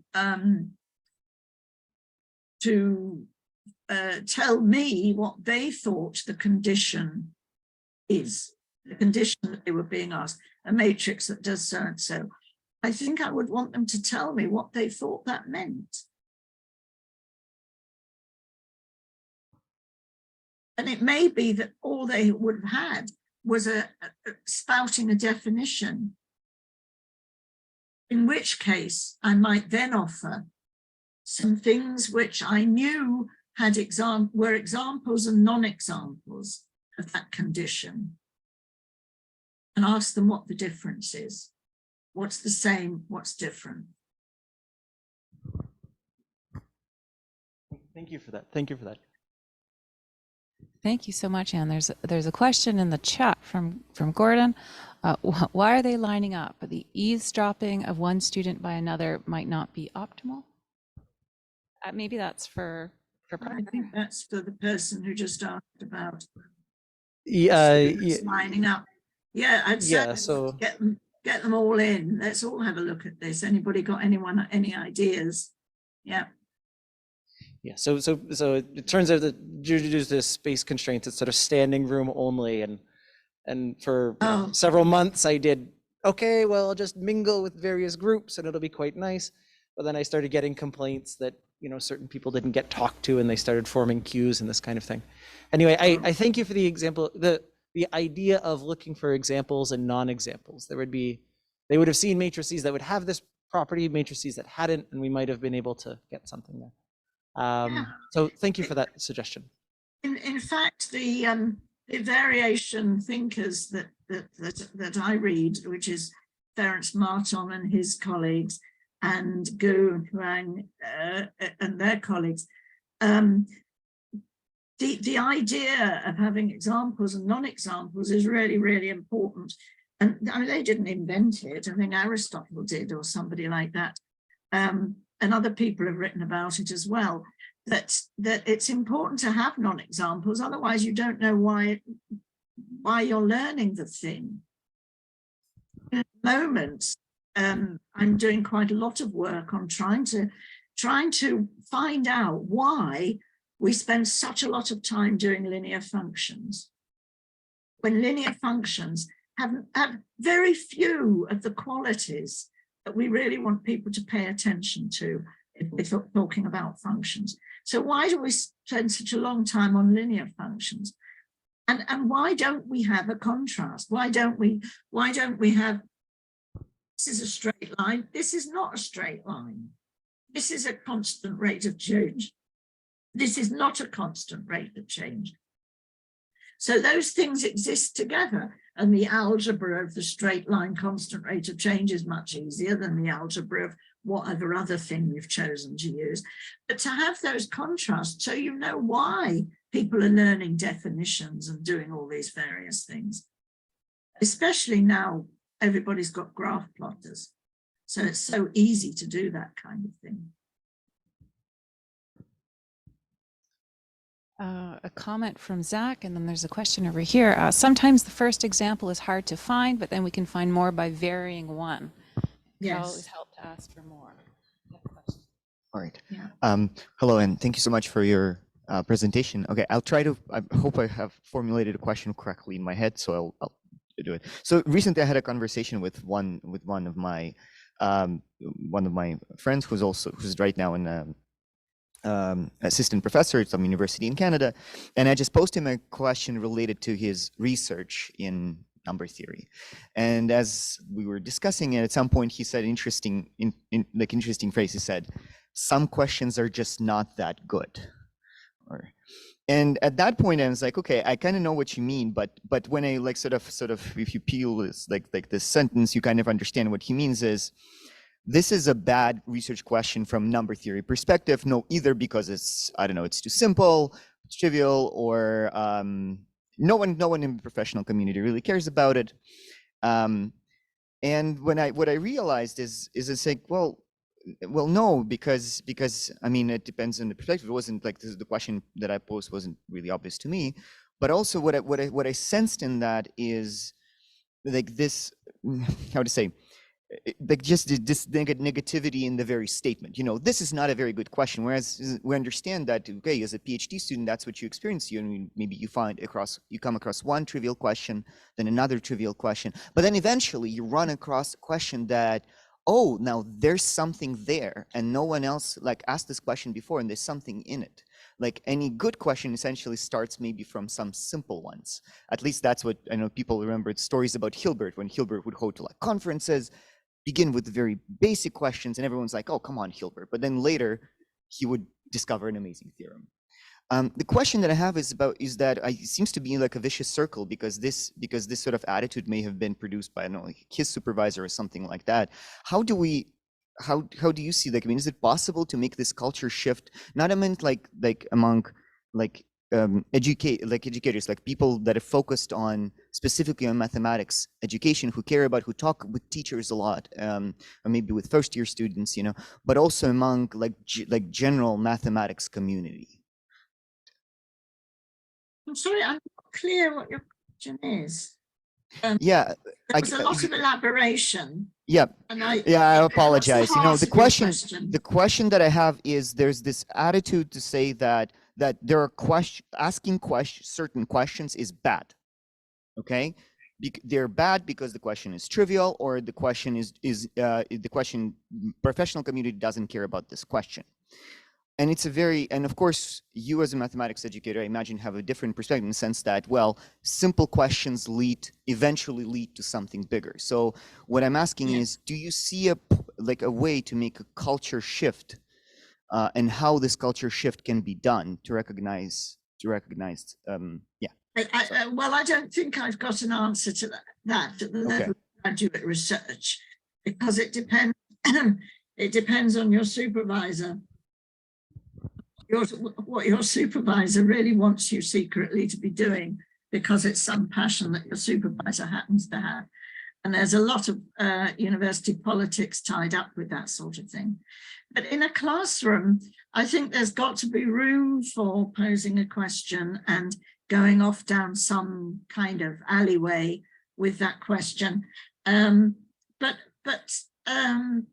teachers don't always have the knowledge to recognize what's going to be fruitful and what isn't, and don't always have the time to go off and work on it themselves to see if it is fruitful or whatever.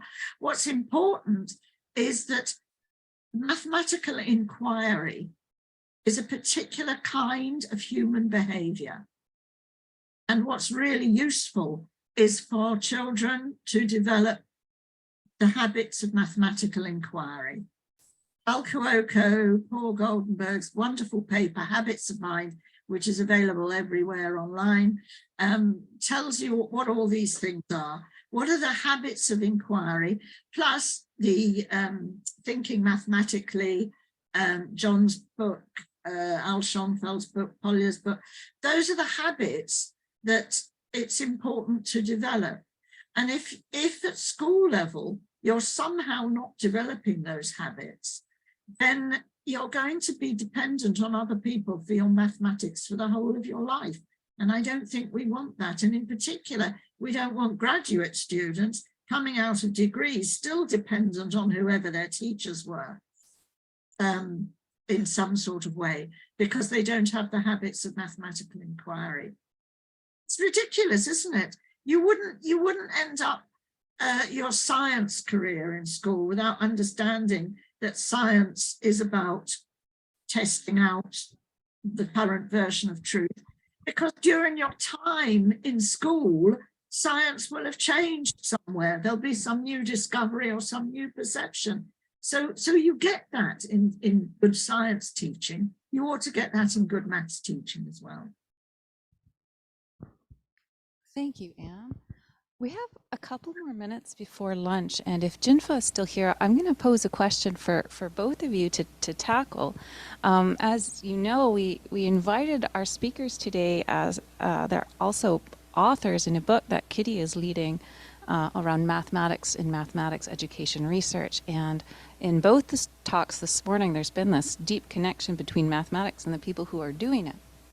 So my question is, what might be an example of kind of a habit of mind or a core value that any mathematics education researcher should cultivate?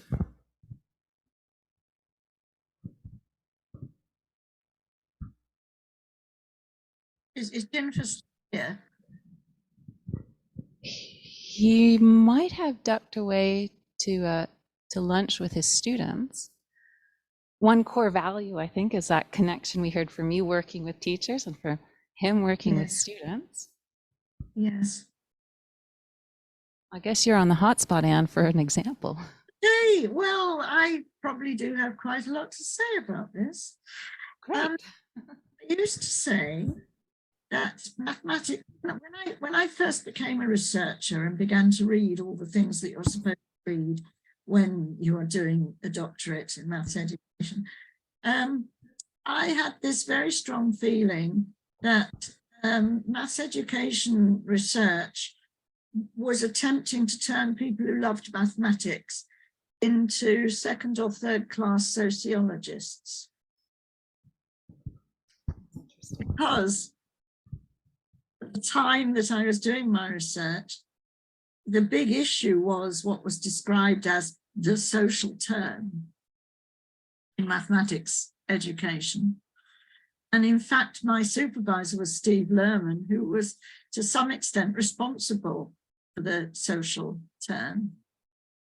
And I did feel that when I went down that route as an obedient doctoral student, like you do, that I was losing sense of something. But as I explained in my talk, at the heart of my first lot of research was trying to find out how teachers recognize the mathematical nature of what learners said, wrote, or did. And that is always happening within a social context. It's always happening within a particular cultural context, not just the culture of the classroom, but also all the language issues that are around in classrooms, and issues of social division and socioeconomic deprivation, all those issues that are going on in classrooms. Of course, everything is happening in that context. But I did feel that sometimes I would go to research meetings and people would be talking about shaping the mathematics in such a way that it fitted with the student. And other people, very few, would be talking about shaping the student to fit a very traditional, formal view of mathematics. I noticed someone's talked about Euclidean proofs in the chat. But so, you know, making everybody learn Euclidean proof without really giving them the visual and imaginative and reasoning tools that enabled them to understand why Euclidean proof had become this cultural bit of cultural capital. And I did feel that what was missing in both those approaches was the idea that because mathematics is a human activity, it can somehow be combined.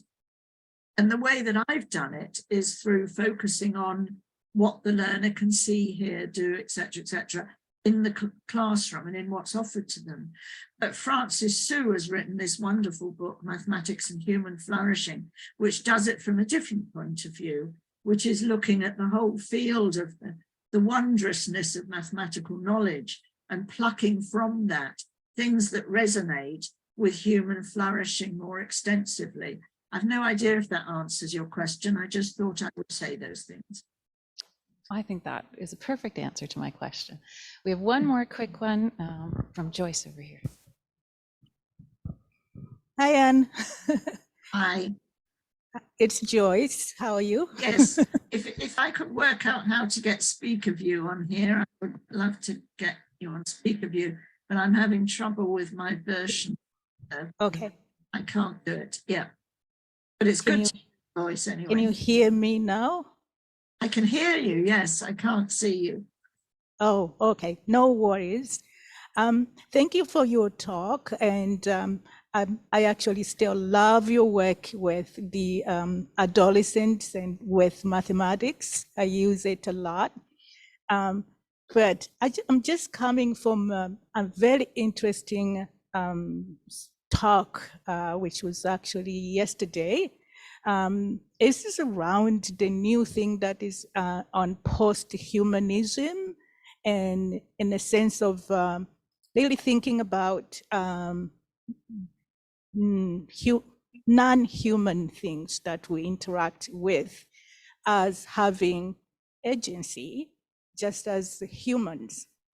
So when I hear you talk, and especially this last thing that you were talking about, you know, using sociology, you know, matching or changing the mathematics, I think I hear you saying mathematics itself has agency and humans have agency. So this reminds me the work of Pickering, where he talks about this dance of agency. So when, you know, humans working with mathematics, it's actually dance of this of the agency between the mathematics agency and the human's agency. So it's not a question, it's just I am mulling. It's just I'm thinking about what you were talking, and you can comment on it. Well, that's interesting. I'm going to turn it into a question because that'll allow me to waffle for a short time about it. I think that's a very interesting idea. I'm not sure whether mathematics is a thing in the sense of a non-human thing, because it's the result of human endeavor, and it reaches us through the mechanisms of cultural capital, which should always be looked at critically, and can be unpicked. And certainly the canon of school mathematics, the traditional canon of school mathematics, acts through political and cultural will to have an effect. But when you started talking about non-human agency, what I immediately thought about was the First Nation philosophies that everything has soul and everything has spirit. So I was thinking more about aspects of the world, and not just animals, but stones and mountains and earth and so forth, that somehow have spirit and that we have to respect. And I'm not going to talk much about that now, but I'm very taken with that.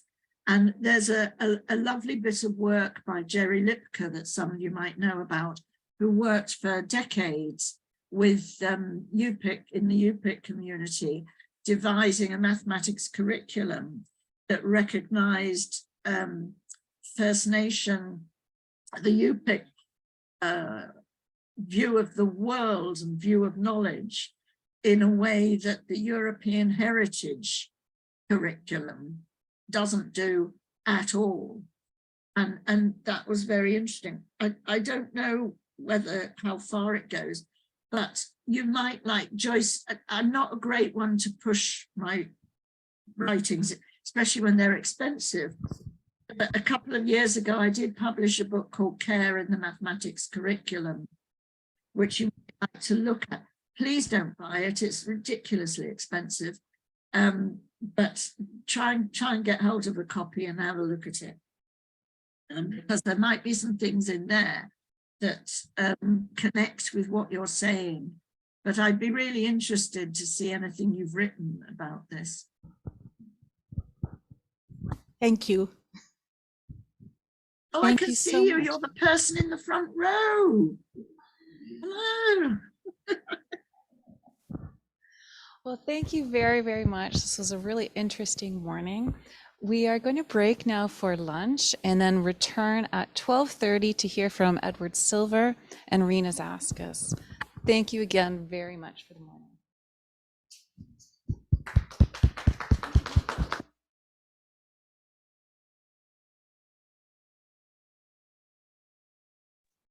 Sorry, if you guys are speaking, we actually can't hear you. I think you're still muted on the microphone. Can you hear me now? Yeah. Okay, let's do it again. So welcome back to the forum. Our first speaker in the afternoon is Professor Edward Silver from the University of Michigan. His research focuses on the study of mathematical thinking, enhancing the knowledge and effectiveness of mathematics teachers, and productive interchange between education, research, and practice.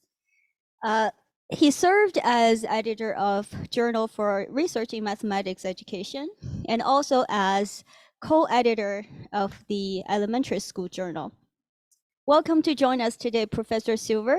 We look forward to your talk. Well, thank you for the invitation. I appreciate it. I'm going to see if we can make my slides visible, and then everything will go even better. As I understand it, I'm the after lunch nap time speaker, so feel free to take a nap. I'll understand. Okay, it says something, but it's not allowing me to share my screen. There I go. Okay, that's the one.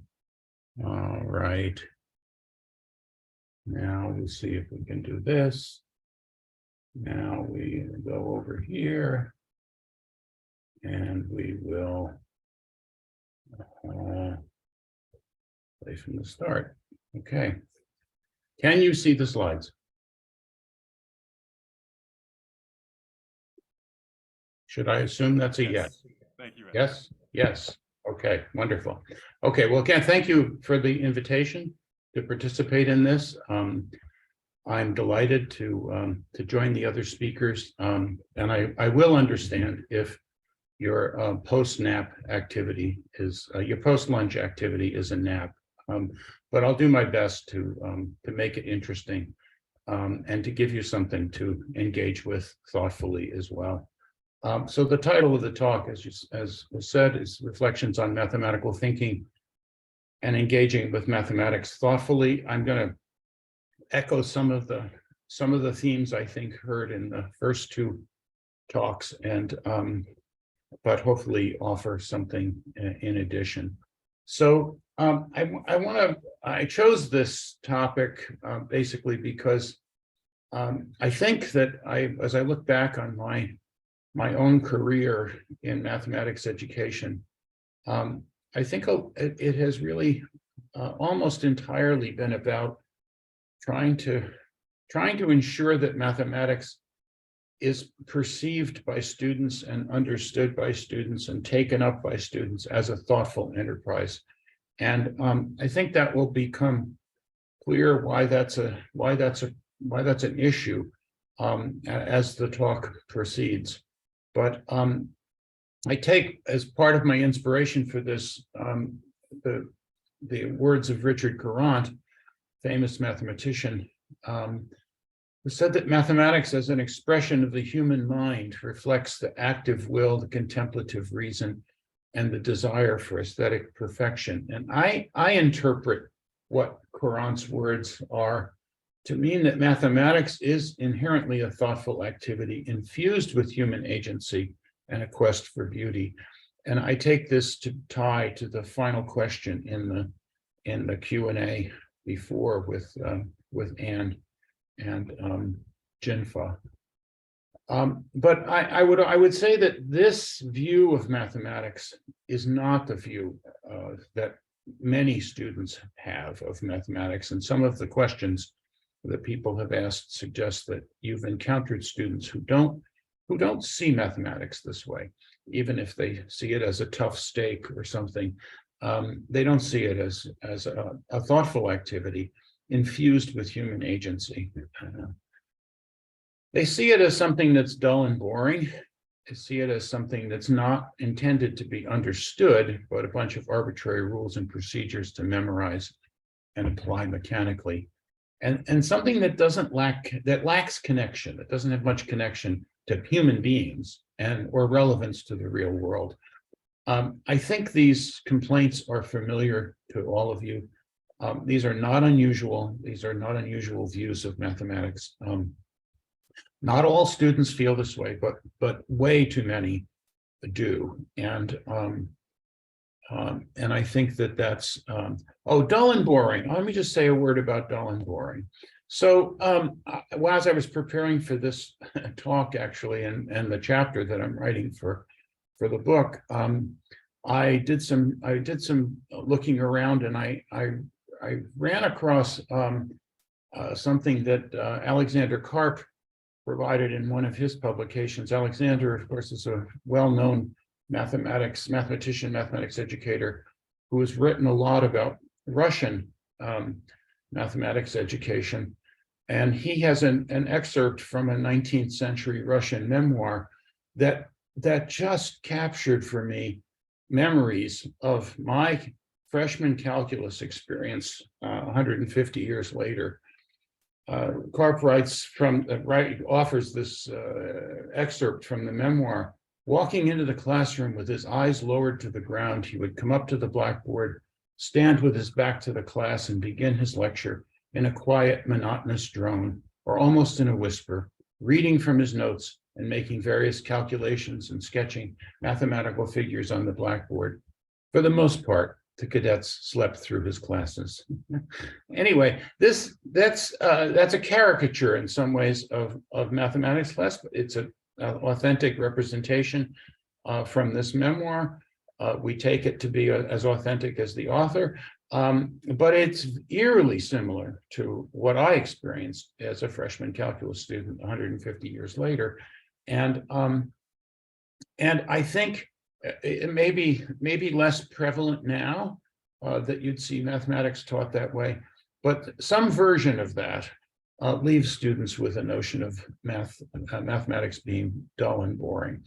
Something not to be understood and lacking connection or relevance. I just want to reminisce about a problem that appeared along, what now, 40 years ago, in the United States National Assessment of Educational Progress, which is a survey of mathematics understanding, achievement, knowledge by students at various grade levels. At that time, it was age levels. Now it's grade levels, and it's done every 4 years, done periodically. And in the third assessment, this problem appeared that got a lot of attention. An Army bus holds 36 soldiers. If 1,128 soldiers are being bused to their training site, how many buses are needed? This was a what's called a constructed response item. This is an item that students had to produce the answer. It wasn't multiple choice. So I ask you, if you don't already know the answer, what percentage of 13-year-olds would you expect to be able to successfully answer this question? I'm not going to ask you for your guesses, but I think you might be surprised, as many people were, including me, that only 24% gave the correct answer, what was considered the correct answer of 32. And that really shocked a lot of folks, and gave a pretty startling example. When you look at what some of the other answers were, 25% gave no answer at all, presumably because it was open. It was open. They had to produce the answer, and they couldn't just choose one. About 30% gave an answer of 31.33 or 31 1/3 buses. Even though they have never seen a third of a bus, I think. Others gave 31R12 or 12 or 31 as answers. And we can talk about a lot, and did talk a lot at the time, about all these different possible answers and why students would do this and so on. But the main takeaway from this that many people took was that these results pointed to a lack of sense making. That in students' problem solving, they weren't asking whether or not the answer that they gave, the answer to the calculation, made sense, or how they should use the answer to the calculation in order to answer the question that was being asked.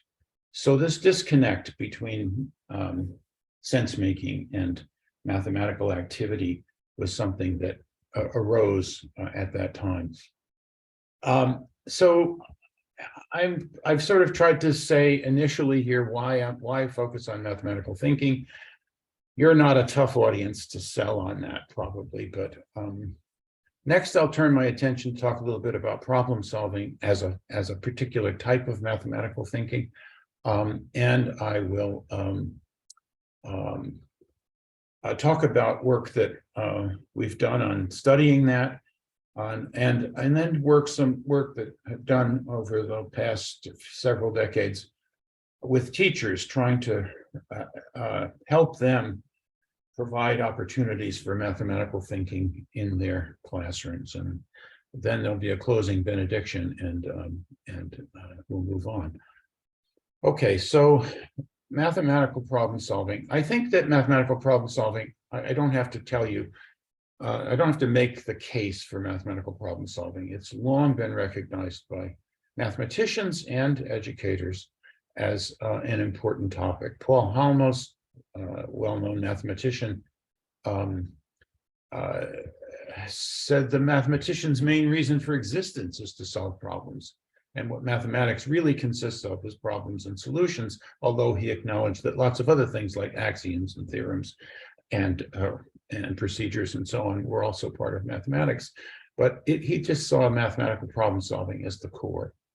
And problem tasks are the backbone of mathematics instruction all over the world, as cross-national studies have demonstrated.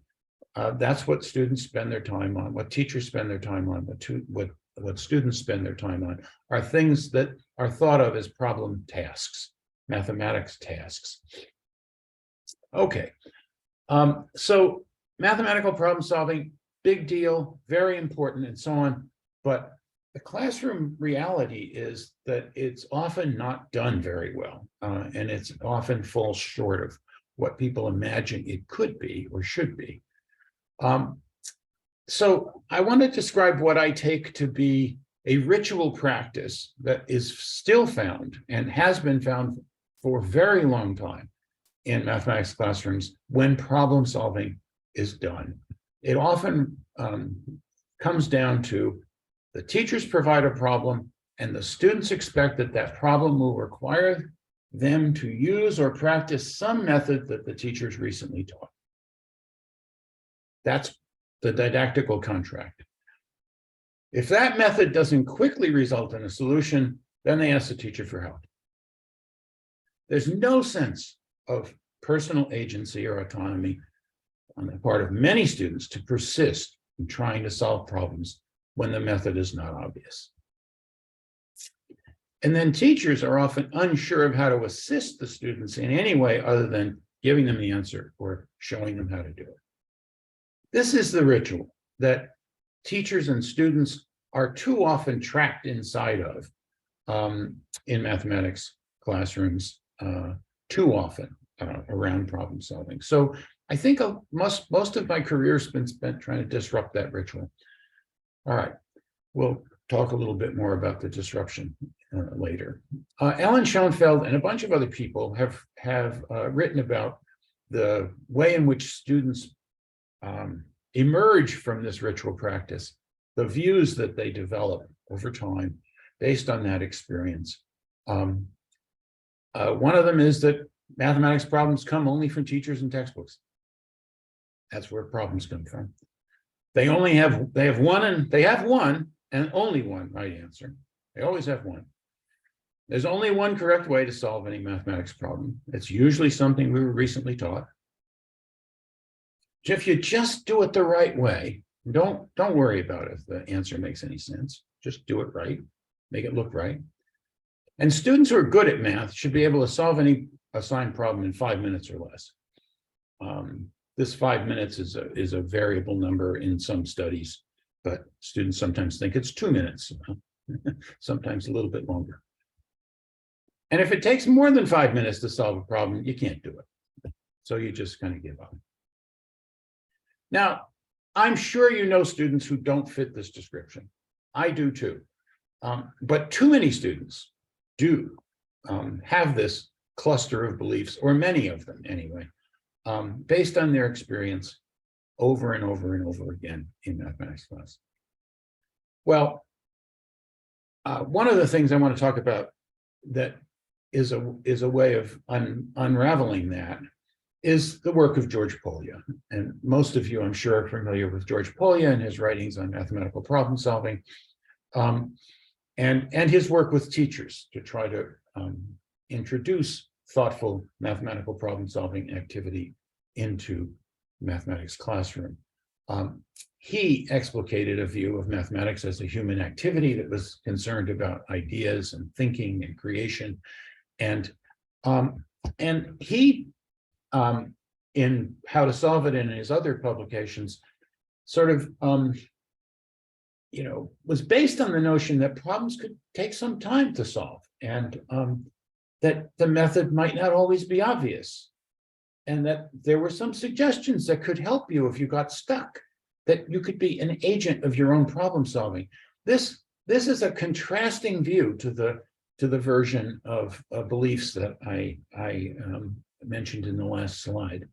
So Polya's work is really revolutionary in this regard. And his writings had a huge influence on me as a doctoral student. during the 1970s. And I had the good fortune of working as a doctoral student with Jeremy Kilpatrick, who had been Polia's teaching assistant at Stanford. So this work was part of it got injected into my bloodstream as a doctoral student. And the zeitgeist of the time was a huge amount of interest in something that people called non-routine problem solving. That is, the things that you didn't have a ready-made method to solve, that you didn't have an immediate sense of how to solve. And Polia's heuristics were extensively thought about as ways of working your way through the difficult process when you didn't know how to solve a problem immediately. And I got interested in one of his heuristic suggestions, which, if you're stuck, think of a related problem. That is presumably a piece of advice that many teachers would give their students. And I found myself giving it to my students as well, and got interested in the question. I was teaching at the time. I was teaching 7th and 8th grade students, and I got interested in the question of how did they perceive relatedness among mathematics problems. I wonder how they think about problems being related. So I constructed a study, a dissertation, did it over a couple of years, and investigated a variety of things about the way in which they perceived problems. And I'll just share a couple of findings. This is, of course, this is done a long time ago. It was published in 1979. It was done in the mid-70s. Students differed in their perception of problem relatedness. And those differences were linked to mathematical problem-solving performance. So the more capable the problem-solving performance, the more likely the students saw relatedness in ways that were kind of structural, that were kind of responsive to the essence of the problem. Whereas students who were weaker problem solvers were seeing associations among problems on very superficial levels in ways that really were not very deeply mathematical, which meant that the suggestion of think of a related problem was going to be useful, maybe, to the students, more likely to be useful to students who were of higher ability than it was to be useful to students who had less ability at that time. So this was an initial foray into unpacking how students were thinking about problems in ways that, or not thinking about them very deeply, but thinking about them nevertheless in ways that were not necessarily the way that we wanted them to think about it in mathematics. So this goes back to, relates, I think, to that Army bus problem too, about how we would want students to think about that problem. And I picked up on that theme after the Army bus problem hit the streets. I launched a study for several years in which I tried to understand how kids were thinking about division with remainder problems. Division with remainder problems are very interesting for lots of reasons.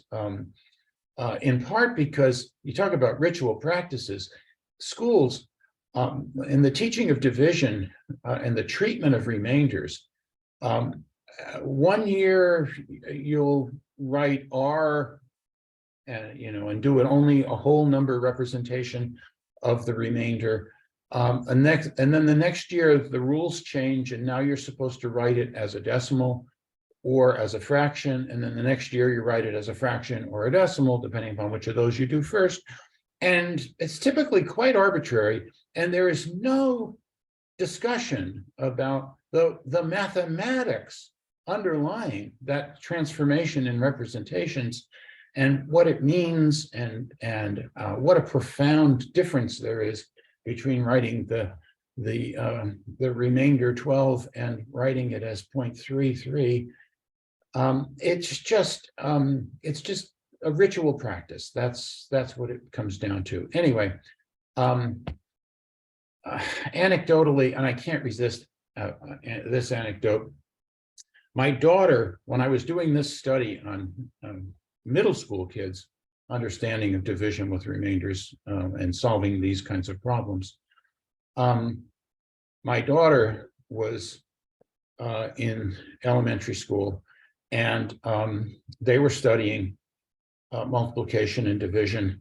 And there was a section in the textbook on division with remainders. And I was anxiously awaiting the moment when she got to that section so I could talk to her about how she was thinking about division with remainders. And it turned out that they never did that section. And so we never had that conversation at that time. We had it subsequently. But when I went to school to meet the teacher on the night when you have that ritual practice of meeting the teacher, I asked the teacher, I said, I noticed that you were doing this chapter and you skipped that section on division with remainder. And she said, oh, yes, she said, in my experience, children get very confused about remainders. So I just decided to skip that section, and we won't do that. They can do that next year. And I thought, wow, I thought this is, I didn't say this because I had already learned my lesson about what you could and couldn't say to teachers.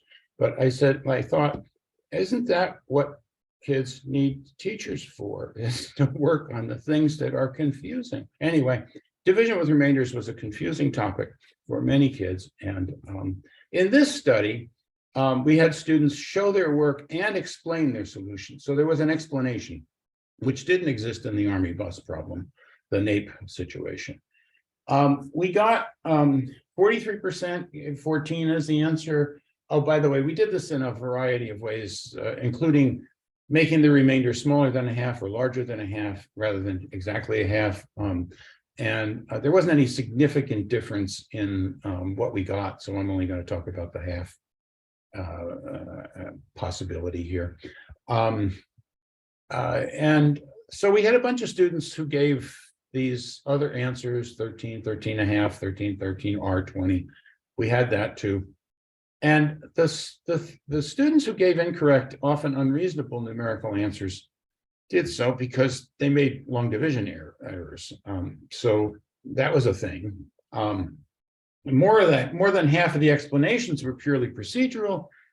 So there was a disconnect between the math calculation and the sensibleness of the answer for students. They weren't looking to make sense of their answer. They were merely looking to explain what they did.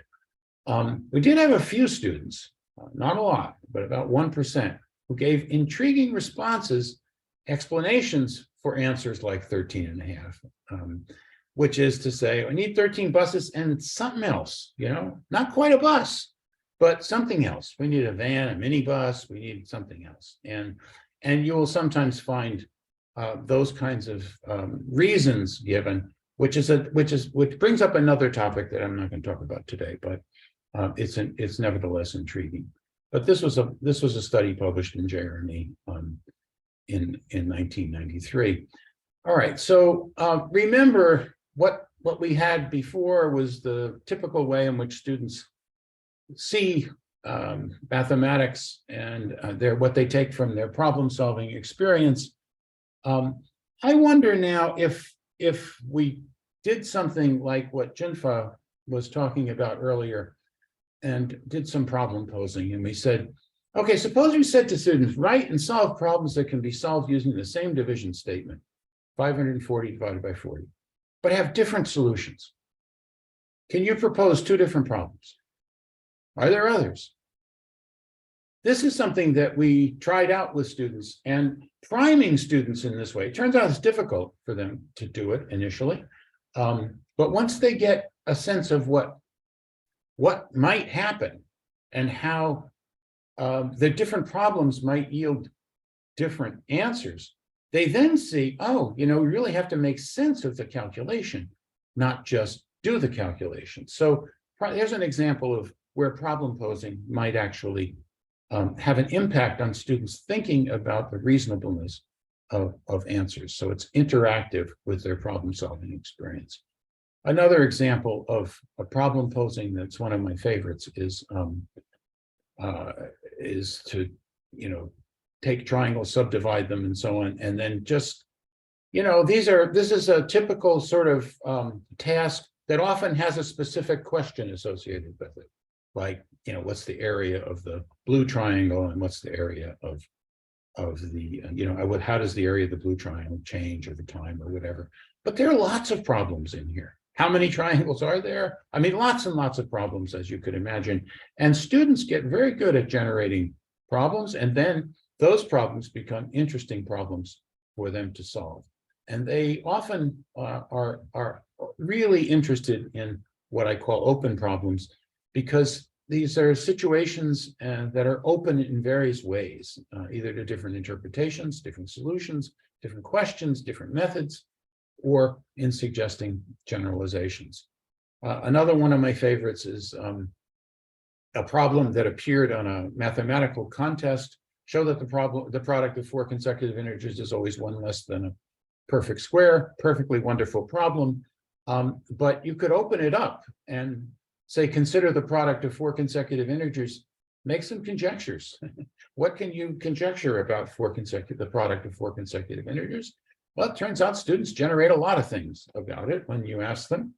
It's never negative, it's always even, never odd, and so on. Divisibility, and maybe someone will come up with 1 less than a perfect square, although the divisibility things are quite apparent, and then lend themselves to using what Steve Brown and Marion Walter called what if not problem posing approaches, where you say, okay, so suppose it wasn't 4 consecutive integers, suppose it was 3 or 5 or 6 or n. What if it wasn't consecutive even integers? What about consecutive odd integers? Or what if it was, I mean, there's all kinds of possibilities that open the door to mathematical exploration, mathematical thinking. And this is an idea, the importance of problem posing. It's been around for a while, but Jeremy Kilpatrick wrote about this in his 1987 paper on problem formulating, where do good problems come from, and argued that problem posing should be part of what students experience in school as a part of their instructional experience. This was echoed in the 1989 curriculum and evaluation standards in the US. And it has a mathematical base as well. Mathematicians like Cantor and Halmos talked about the value of problem posing, and then many people point to the famous quote from Einstein and Infeld about problem posing, as the value of posing a problem is sometimes greater than the value of solving it as well. Okay, so I want to just point out that I think problem posing of this sort can disrupt that classroom ritual that I talked about. That the problems don't have to come from the teacher in textbooks all the time. Students can generate problems for themselves and their peers. And they can persist with a belief in their own efficacy. They can do this, and even students who typically do not do well in mathematics class when it's a race to the correct answer can generate a problem. And that problem can be interesting. And they can learn to feel that they have some capabilities. And teachers can allow students to exhibit personal agency. They don't have to just tell students the answer all the time. So there are ways in which problem posing has the potential to disrupt the classroom ritual and problem solving. And I'll just point out, without going through it all, that there is a lot of research on problem posing and the effects of problem posing. And there's a strong suggestion that problem posing, students having experience with problem posing, has a positive effect on their beliefs and attitudes and interest in mathematics. Okay, now I'm going to turn my attention to teachers. And somebody's keeping track of time, right? I hope. You have a few more minutes. I only have a few more minutes. Okay, boy. All right. Well, all right. So this is going to be 25 years of teaching, of work with teachers in a few minutes. Okay. So tasks. Okay. Somebody asked about cognitively demanding tasks. Okay. This is the kind of scheme. This is a tool. You can't see all the details in this, but I just want to point out that tasks vary considerably in their likelihood of evoking students' thoughtful engagement. We use the terminology of cognitive demand, and there was a distinction made between low demand tasks and high demand tasks. That is at the task level, and there's an analysis scheme that exists that helps teachers analyze tasks to decide what level of demands those tasks are likely to evoke.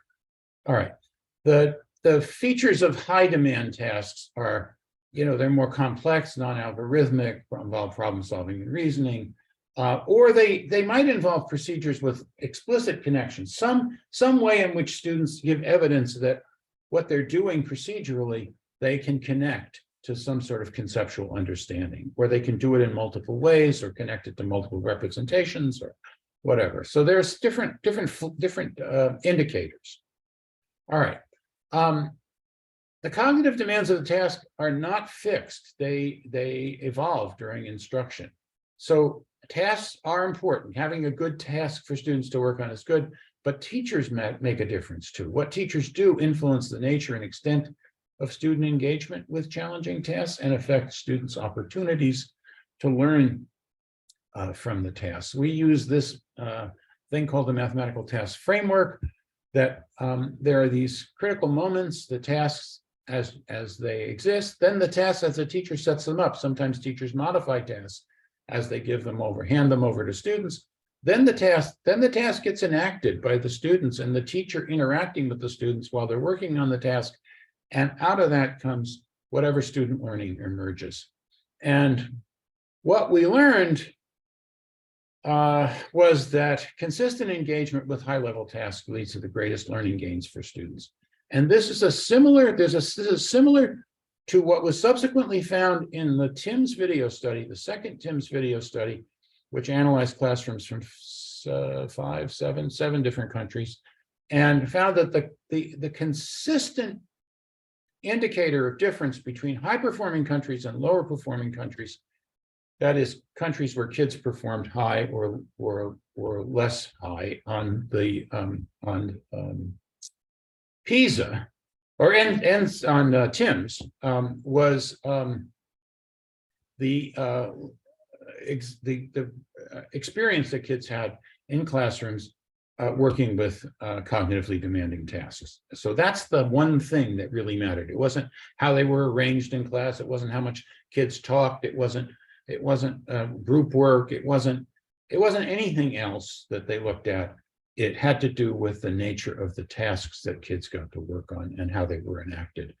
And what we found in the Quasar project was that if you had high demand tasks that were enacted at a high level, you got very high levels of learning. If teachers didn't use high demand tasks, they were easy to implement, and you didn't get a great deal of learning. The interesting one that we don't have time to talk about, but if you had high demand tasks, but you didn't implement them very well, sometimes you got something. And some of that may be an artifact of the methodology that we used. Some of that may be due to other factors, but that's an intriguing result. All right, what else have I got? But anyway, it's hard. So,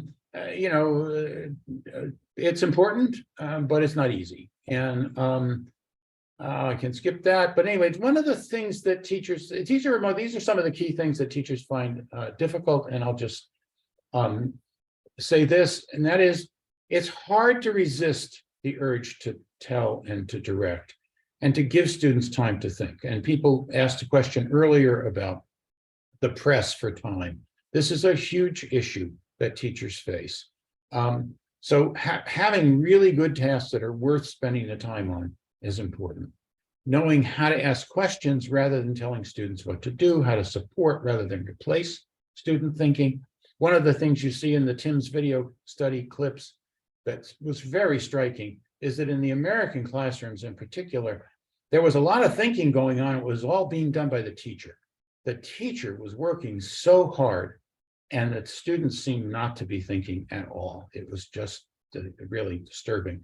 Anyway, and that, you know, helping students accept the challenge of overcoming those other beliefs, to accept the challenge of solving worthwhile problems and sustaining their engagement at a high level is tough. Okay, so I can skip that. And I'm going to conclude with a mention of William Brownell, who didn't get mentioned yet in this talk, who is another person who influenced me. His writings influenced me a great deal. Brownell was an educational psychologist, I guess, although I don't know that was technically his field, in the 1930s and 40s and 50s, conducted a multi-decade research program on human learning, and particularly paid attention to kids' learning of arithmetic. And he demonstrated in his research, which was quite well done for its time, that understanding could be the basis for children's mathematical learning, not just repetition and reward. So he did his work at the time that Thorndike and behaviorism was very much in vogue in mathematics education and curriculum design and so on. And Brownell's work stands in contrast to that. And I found his work very important and inspirational. And at the University of Michigan, we have these things. Oh, Brownell spent most of his career at Duke and Berkeley, but he did spend a year or two at the University of Michigan when he got started. And when I was offered a collegiate professorship some years ago, these are campus level awards that are like endowed professorships, but you get to name the professorship. And it has to be named for someone who has a connection to the University of Michigan. And when I found out that Brownell was at the University of Michigan briefly, I decided I wanted my professorship to be named for him. And I'm so glad that I did, because his work has continued to inspire me, and I hope that his words will have some value to you as well. This is a quote from a paper he wrote late in his career, that he wrote in a yearbook article, in which he says, arithmetic has both a mathematical aim, and he's talking about arithmetic because that's what he studied, mathematical aim and a social aim.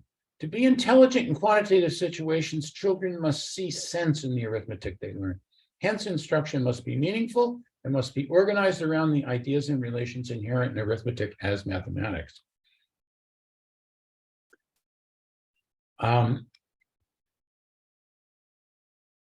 But they must also have experiences in using the arithmetic they learn in ways that are significant to them at the time of learning. We have no choice. We cannot emphasize one of the two aims to the exclusion of the other. Both aims are essential and both are attainable. So I leave you with this. I think we have no choice. I think I've been living my career as if I have no choice, but trying to help students come to see mathematics as a thoughtful endeavor, as engaging and thought-provoking, not dull and boring, as something that's possible to understand, and that's something they can do and they can use. So thank you very much for your attention, and I look forward to questions and comments if you have them. Thank you very much for the talk. If you have any questions, let's hold on to it until a little later, because there's a 30-minute Q&A session for Ed and Rena. So let's hear, is that okay, Ed? Yeah. Okay. Okay, so I'll introduce our next speaker. So our next speaker is Professor Rena Zaskis from Fraser University. Her research is in the area of undergrad mathematics education, with a general focus on mathematical content knowledge for pre-service teachers and how this knowledge is acquired and modified. Rena is well known for her excellency in mentoring new and junior researchers in math education. Many of us have benefited from her knowledge, experiences, and insights. Let's welcome Rena.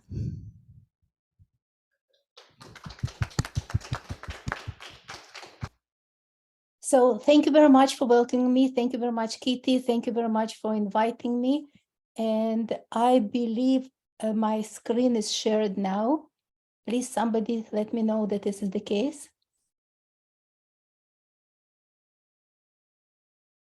I cannot hear anything. We can see your slides. Yes. It's You good. can It's see my very good. slides. Thank you very much. And somehow something very strange is happening on my screen. I cannot see the participants, or maybe I can see only two faces, only two. Anyway, I will proceed. So as I was preparing this talk, I decided to call it Mathematical Encounters in Research and Teaching. And I was totally unaware that the advertised talk had a different name, had a different title. It was called Round Trips from Teaching to Research in Mathematics Education. But you see, there are lots of overlap. You have teaching, you have research, you have mathematics. So maybe we can live with either title. So thank you very much. And here I start. So I will share two stories. And my first story is, yeah, you see the name. And this story was inspired. I cannot move my slides. What is going on? I can move it here, maybe. Yes, this story was inspired by strange questions from a student. I was asked, is 1/2 a factor of 4? Or is 2/3 a factor of 3? And obviously, I could explain to students that the ideas of divisibility and the factors are defined for natural numbers only. So a question about what is 1/2 a factor of 4, on one hand, makes no sense. On the other hand, I had to suppress my feeling that there's some relationship between 1/2 and 4, because the result of division is a whole number. And it is not the same relationship between 2/3 and 3, because the result of division is not a whole number. So what is going on? And other cases in which we can consider this relationship of divisibility of numbers that are not whole numbers. So I pose to you the following question. Consider the sum of sinusoids. And what is the period of the following function, which is the addition of two sinusoids? One is sine of 8x over 3, and another one is the sine of 16x over 9. And I don't see your answers, and I hate Zoom that I don't see people's faces and people's reactions. But I would assume that the answer is not immediate for many. So I invite you in Poyer's tradition to think of a simpler problem. What is the period of sine x plus sine 2x? I believe that for many, the answer to this is immediate, because we know what is the period of one, we know what is the period of another, and we can think where these two functions sort of not coincide, but the periods end up at the same place. So this is the graph. Thank you for graphing technology.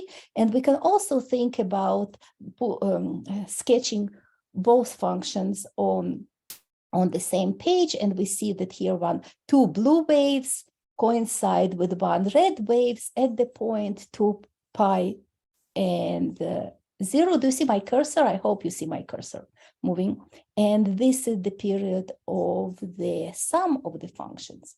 Okay, but it was easy because we worked with whole numbers. But what happens when we work with numbers that are not whole numbers? We can, the idea of least common multiple comes to mind. And we can think of least common multiples of whole numbers as jumps. So here are 1, 2, 3, 3 jumps from, if I jump in 5s to get to 15, and if I jump in 3s, there are 5 jumps to get to 15. So 15 is the point where those jumps coincide.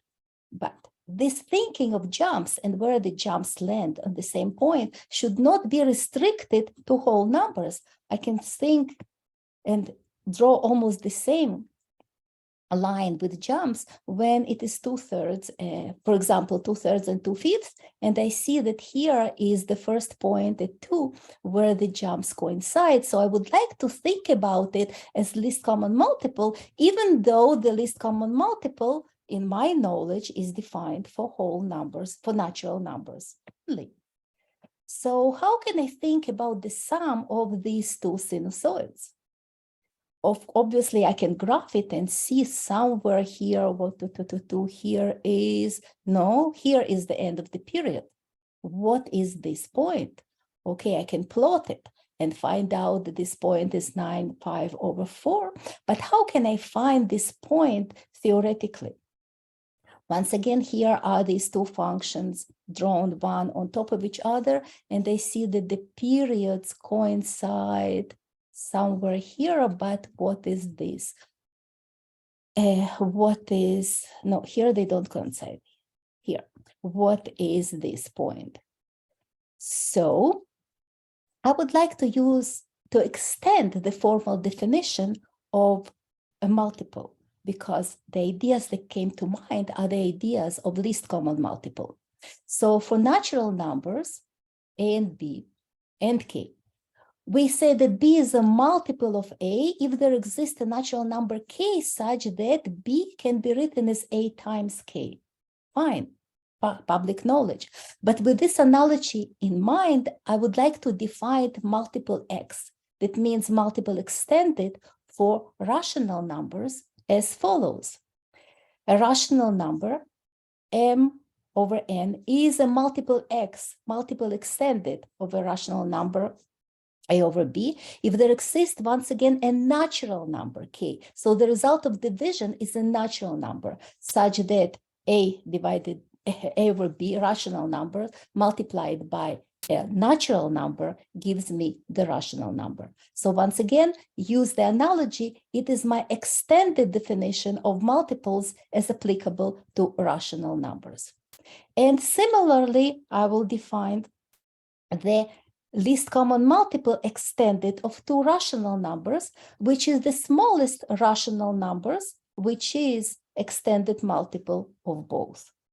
And with a little bit of work, we can prove that the extended multiple of two rational numbers is the least common multiple of the numerators divided by the greatest common factor of the denominators.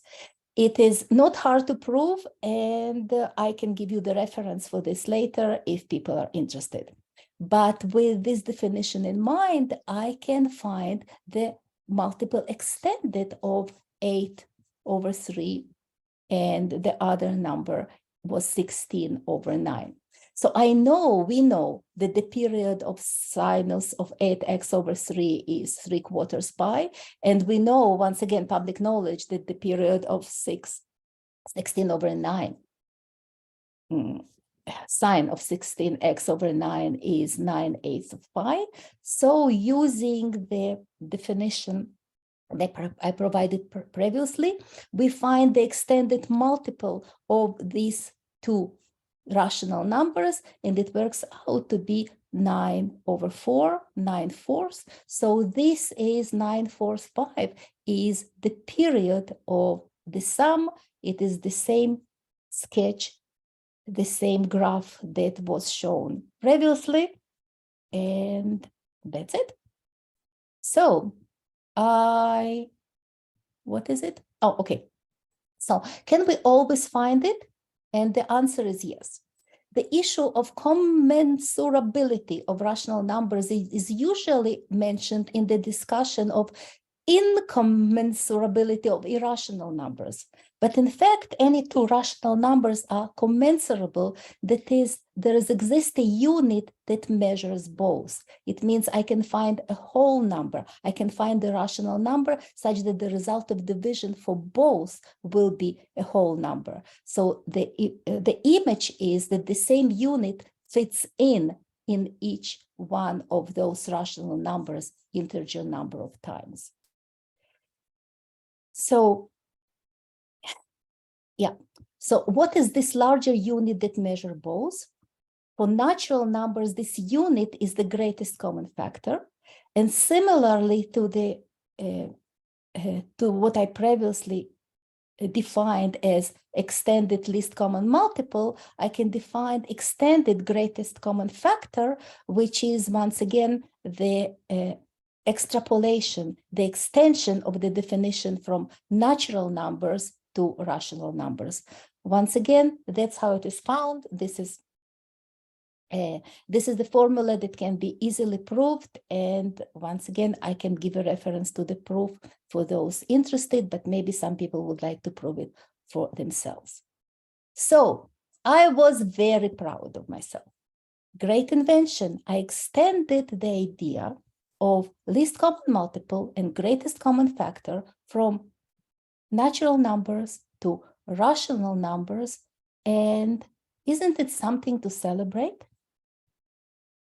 Unfortunately, there came my colleague, Boris Koichu, who pointed me to the direction that I was, on one hand, happy, on the other hand, is extremely upset that somebody else made this great invention before me.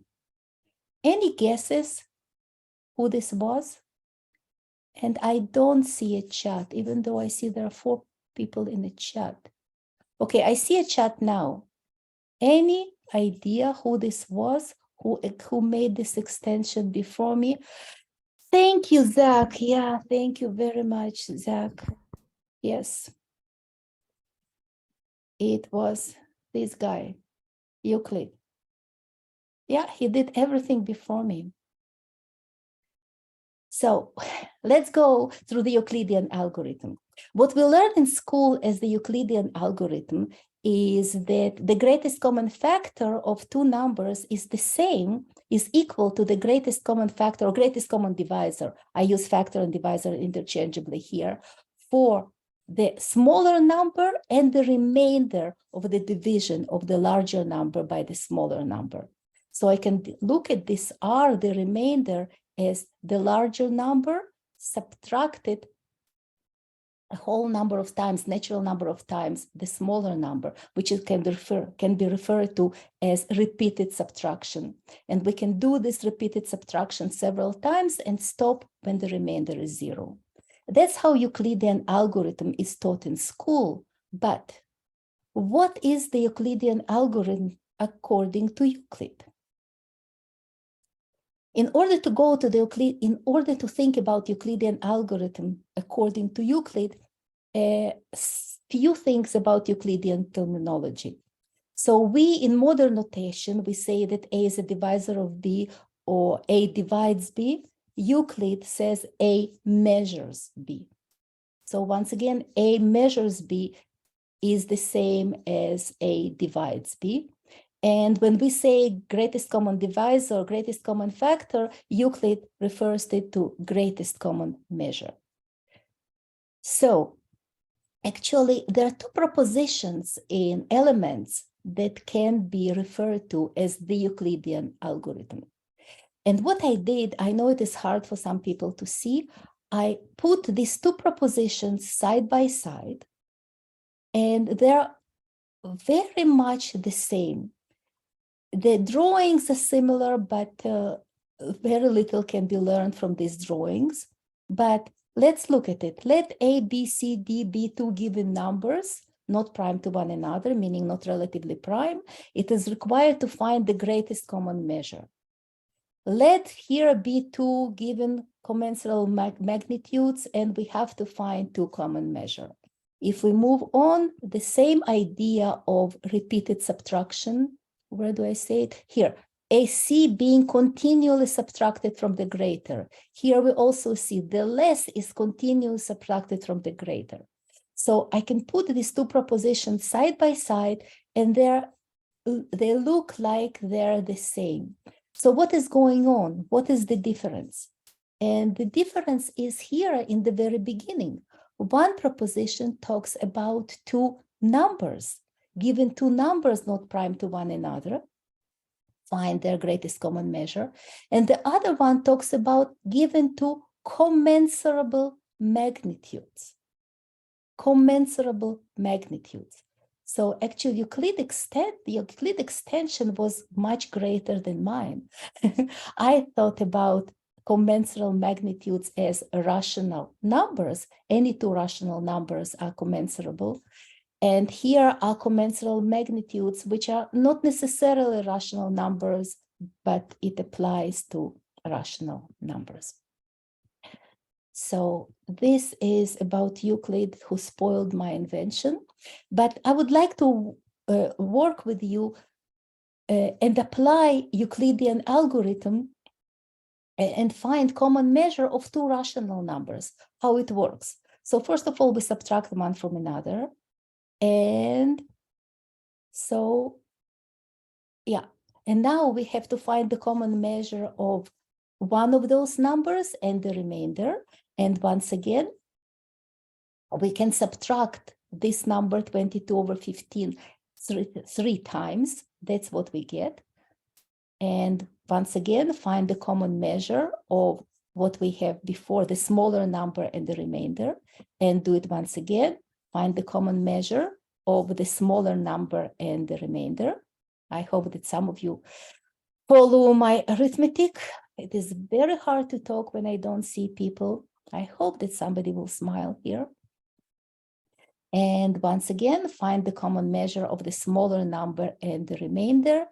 And we stop where this remainder is 0. And yes, we stop because we find the 2/15 measures, means can fit in integer number of times, whole number of times in both. And indeed, 6 2/3 is this, my common measure. Where is my cursor? Common measure multiplied by 50. And another one, another rational number is this common measure multiplied by 39.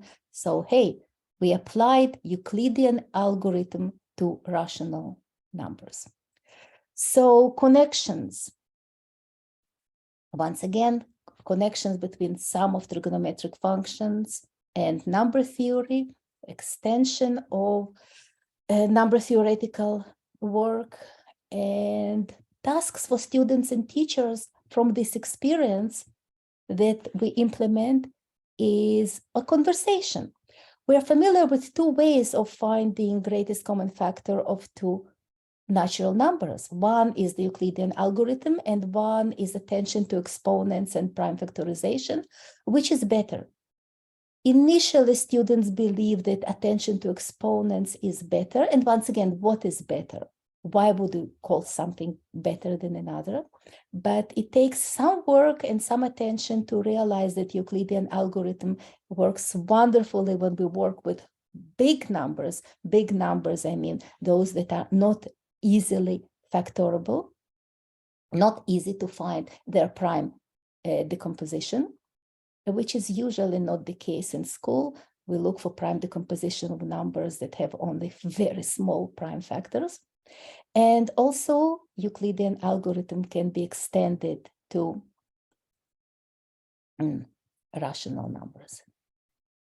We ask students to compare two propositions from the elements and ask what do they have in common. Some of our research was to ask students to rewrite Euclidean propositions in modern terms. It is not an easy task. Students also liked to look for periods of the sum of periodic functions, and maybe somehow they came to this idea of extended least common multiple. And in research with Boris Koichu, we asked people to write a dialogue between a student of Euclid and a contemporary person when they try to explain different proofs one to another.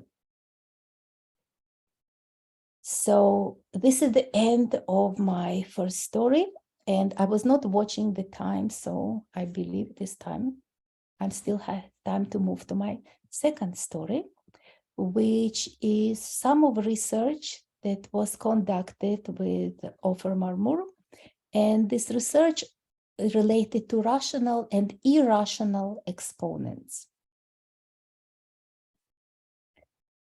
So, my question to you,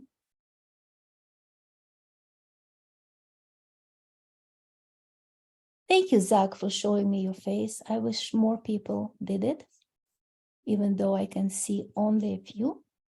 Anyway, my question is, what is the shape of fx, of a function fx, which is x to the power k?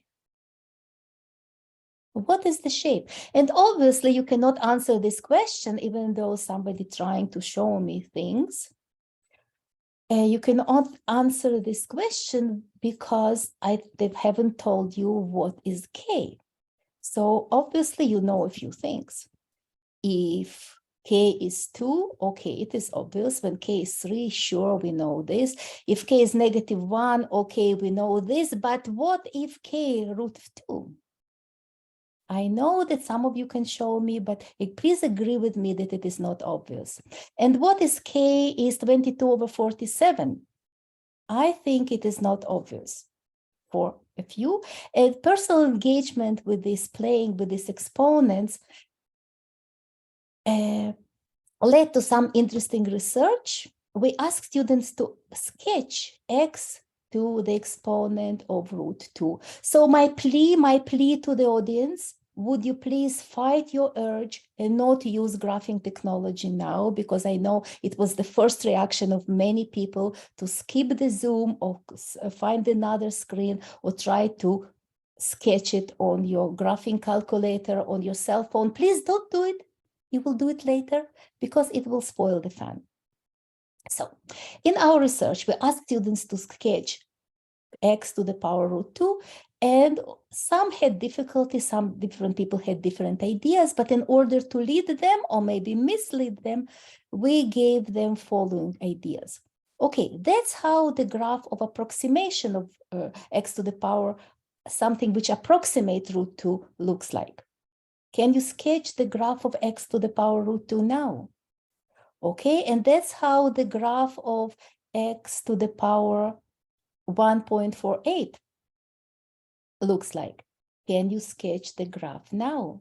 And obviously at this point, many people would try to fit x to the exponent root 2 somewhere in between. And this is the next thing that we showed them. And once again, they were not given access to graphing technology at the moment.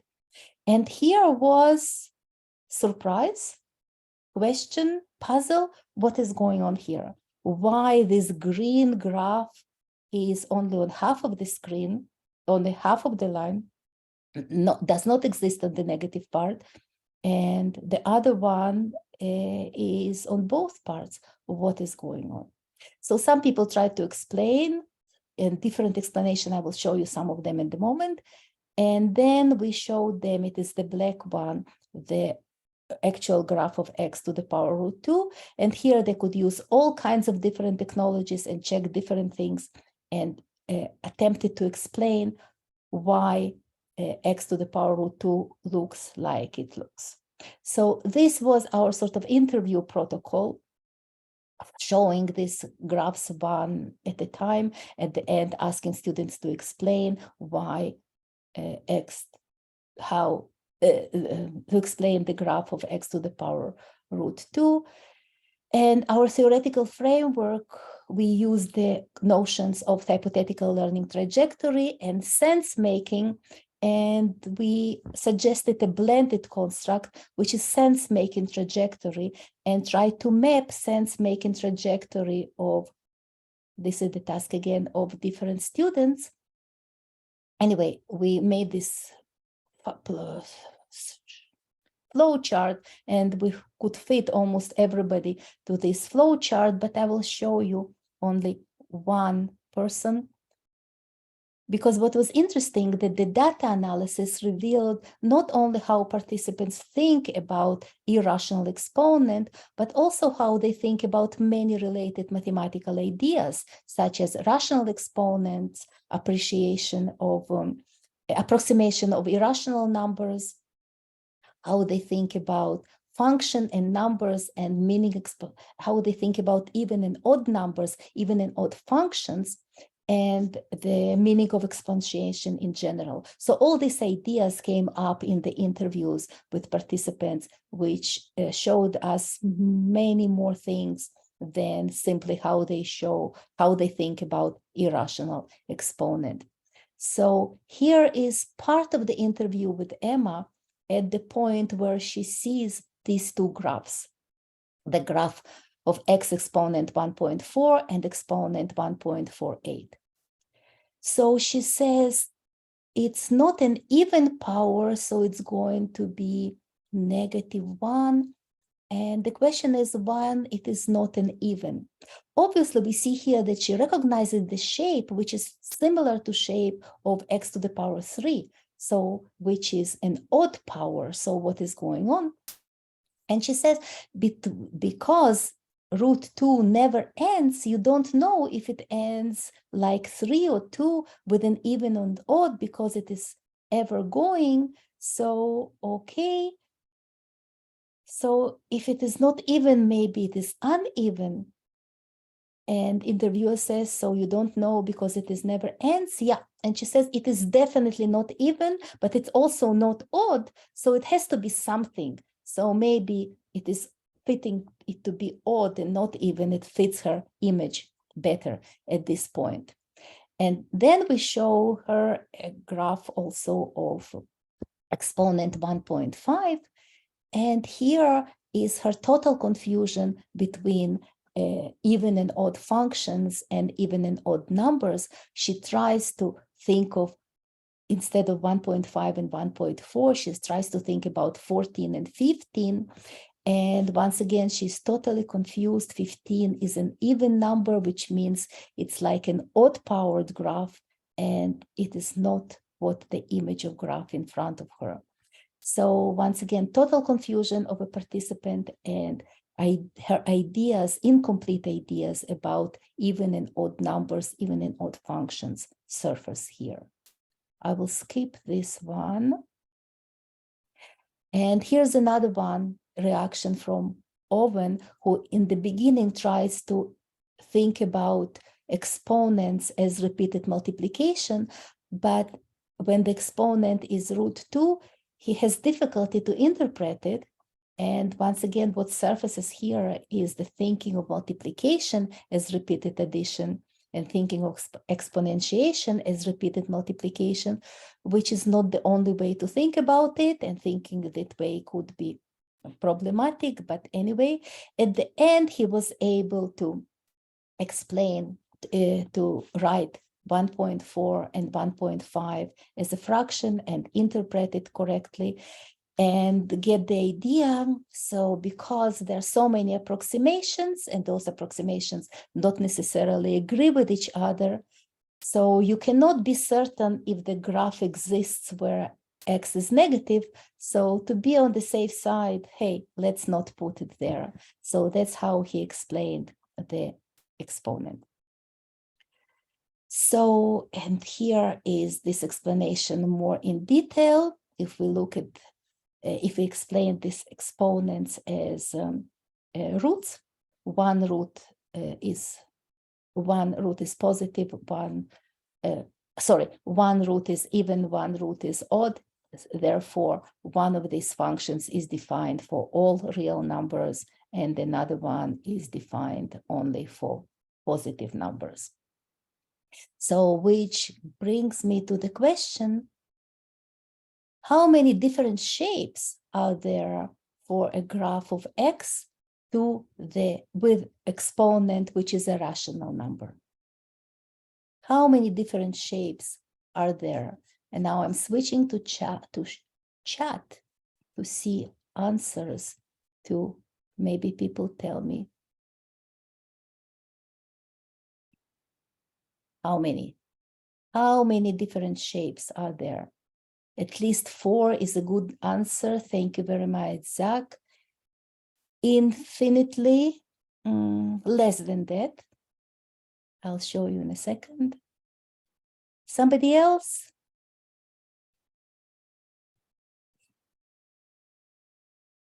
Five. Okay. We are familiar with this shape, and we're familiar with this shape, and we're familiar with this shape so far, but here are a few more.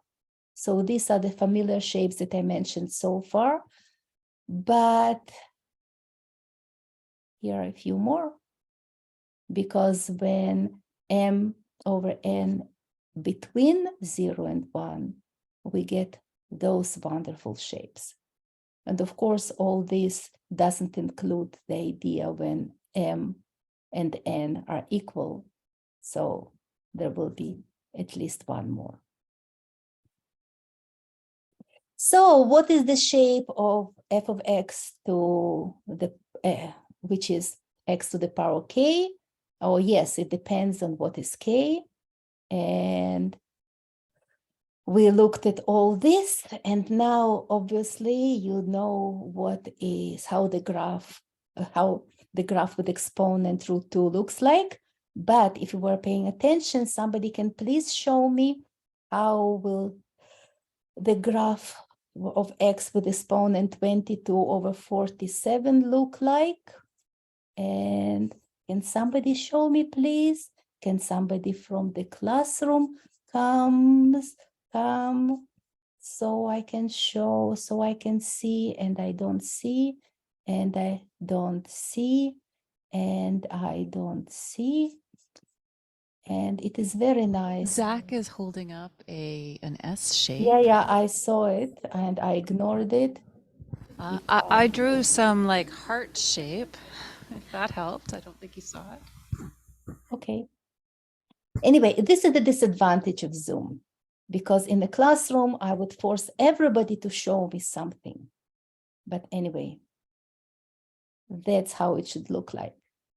Because once again, the denominator is odd, so it will be on both sides, and the numerator is even, so we get an even function. Anyway, assessment. Why we chose the exponent of 1.4, why we chose the exponent of 1.448 as approximation and not 42, 43, 44, before we move to 1.5, I'll invite you to think about it. But what is the shape of fx when it is, the exponent is pi? Yes, I talked enough about exponent root 2, so you can guess this one. But here's an interesting thing. We are familiar with two approximations of pi. One is 3.14 and one is 22 over 7. So which one of those is graph of which one? So once again, green graph is graph of one of those, and the other one is graph of the other one. So your task is to tell me which is which. I will let you think about it for a moment, because you know, and some people prefer not to think because they know that the answer is on the next slide. So I will count till 10.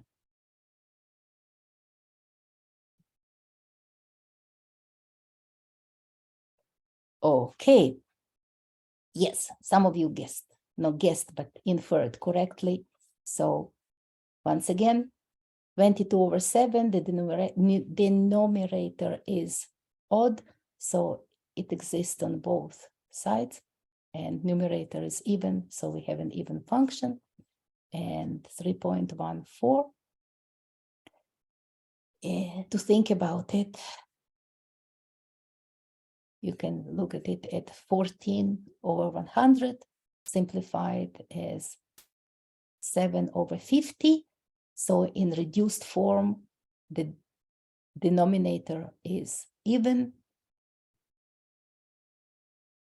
Yes, it means exists only on the positive side. Anyway, task for students and for teachers. I showed you different graphs of rational exponents where the numbers were positive. But what about if m and n are integers? If we include negative numbers, can we get different shapes of the graphs? And what those shapes will be? Of course, we have to decide what counts as different. And consider approximations of pi, which one is better. Of course, some people would think that 22 over 7 is better because it is a little bit closer approximation, but I showed you the two graphs, which may give you a different idea in this sense, what can be considered as better. So I'm almost finished, and where is mathematics? It was a question that Kitty asked me, where is mathematics in my work? I showed you some snapshots that where it is in my teaching, where it is in my research, and in both teacher and research, mathematics is everywhere in task design, but overall and above all, mathematics is in my personal engagement. So I will add, with the danger of using some cliche, I will add with the title of recent Oscar winner. Whereas mathematics, it is in everything, it is everywhere, and it is in all at once. So it is common to show references. Most people show references with very small letters fitting 17 in page so nobody can see. But this is the end. Thank you very much for your attention. Maybe I'm over time, but I was not managing. Thank you so much, Rena. And thank you to Edward as well. Right now, we're going to switch over to a Q&A, and I'm going to invite Igor to take over. Igor, I have the privilege of running around the room sharing the mic, and I'll just give you a cue if there's somebody here who has a question, but otherwise, over to you.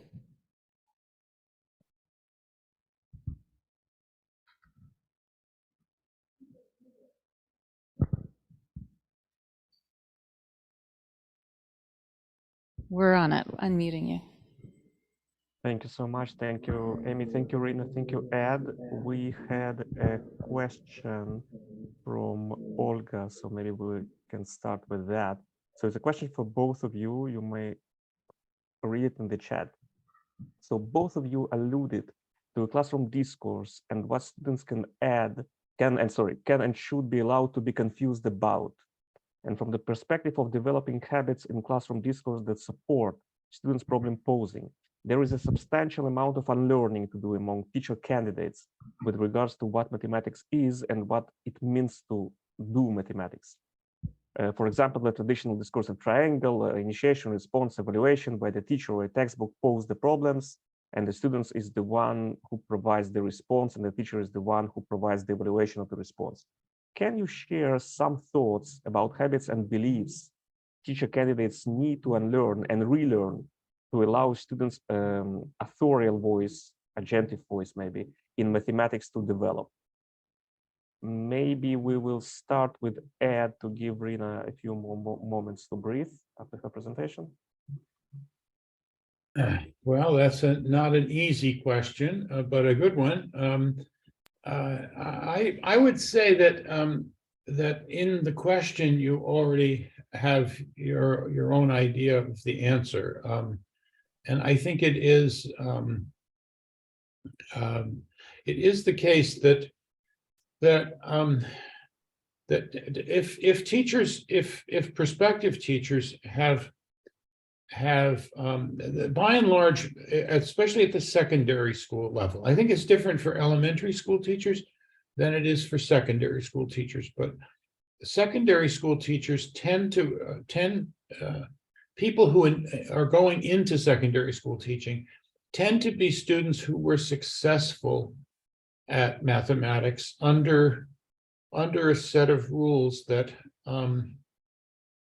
may not have been good for many of their peers. That is, their peers who were not successful in class. I have a personal experience.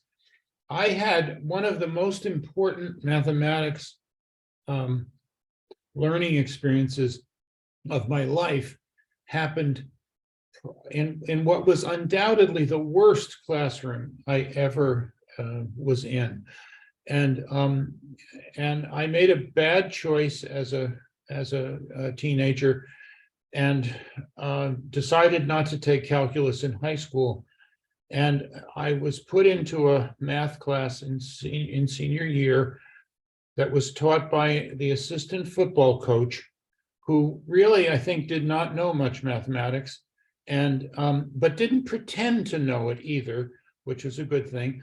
And what he did was basically write an assignment on the board every day, and then he generally put his feet up on the desk and read the newspaper.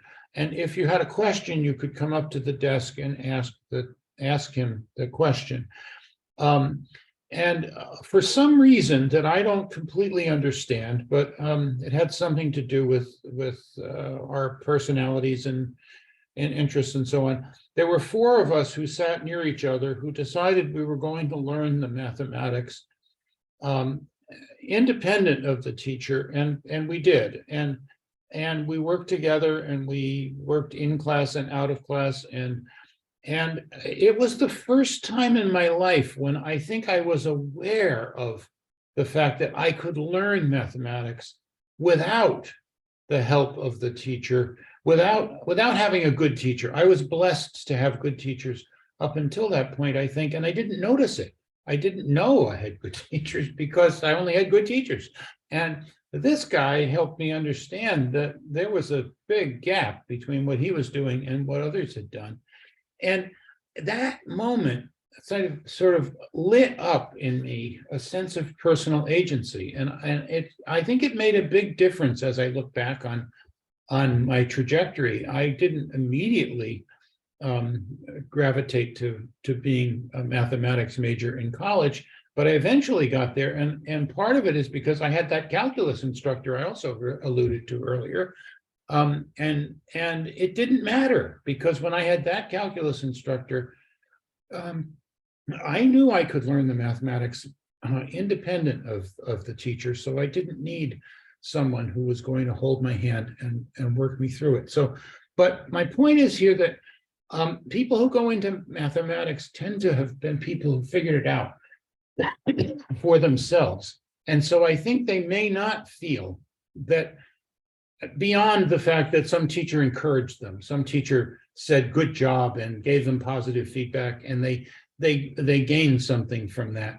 They don't, the nuances of how a teacher might activate in students who don't naturally activate their mathematical ability, I think is something that remains kind of hidden. And I think students, I don't think it's not so much a matter of unlearning, although it might be, but rather an issue of learning empathy, learning to think about mathematics the way classmates did. I know that that was important to me, because when I was tutoring my friends in mathematics, because I was pretty good at it and many of them weren't, I would figure out how to transform things in some way that they could understand it. And that was an experience that I think all mathematics teachers need to have, because just having that experience helps you understand that not everybody's going to see mathematics the way you do, just as we found in the studies that we did. So I don't know if that answers the question satisfactorily, but it's a first approximation. Thank you so much, Ed. Rina, thoughts about what teacher candidates need to relearn or unlearn to allow for students' mathematics voice to develop? The only thing that I can add to what Ed said is have those experiences themselves. So that's what we are trying to provide them in our classrooms, for them as students, for them to have this experience as a student, then they are most likely to engage their students in such experiences. Thank you for that. Kitty, Amy, I'm conscious of the time. What are we deciding? Well, we are at 2 o'clock, which is when we generally wrap up. If people are willing to stay an extra few minutes, we have a couple of questions here, but if not, we understand. We really appreciate your attendance and participation. Let's take a second now to thank our speakers for their time, wisdom, and presentations today. Thank you so much.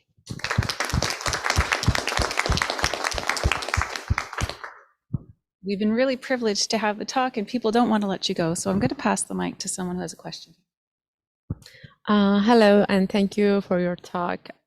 So my question, I think, is mostly from Edward. Edward, you were mentioning the method of like having relatable questions or like thinking of a related problem. And I think that that's definitely a useful approach, especially when it comes to like one-by-one experience. For example, students come for an office hour and like they are struggling, and you know that they are not going to be under like peer pressure for like having, I don't know, an easy like a very easy related problem. But when it comes to like in a class experience, I feel mostly, for example, if you give like them 5 minutes to think about a question, in the first like 1 minute, like those very top like 10% start to both get the answer and get the related problems. Then at the like later 2 minutes, like 20 more persons add, and other people like 30% or 40% more starts to think about. But when the other people, like when the other students, especially those who really struggle, see that like, oh, my friends are not only like answering the question, but are also coming with like related problems, they feel like discouraged to think about the problem. You know what I mean? And I was thinking, even if you are like as engaging as Reno was, there are those people like who you can't like try to engage. So like, what would you suggest to try to get them as well to think in class for a related problem? Those people who are struggling more.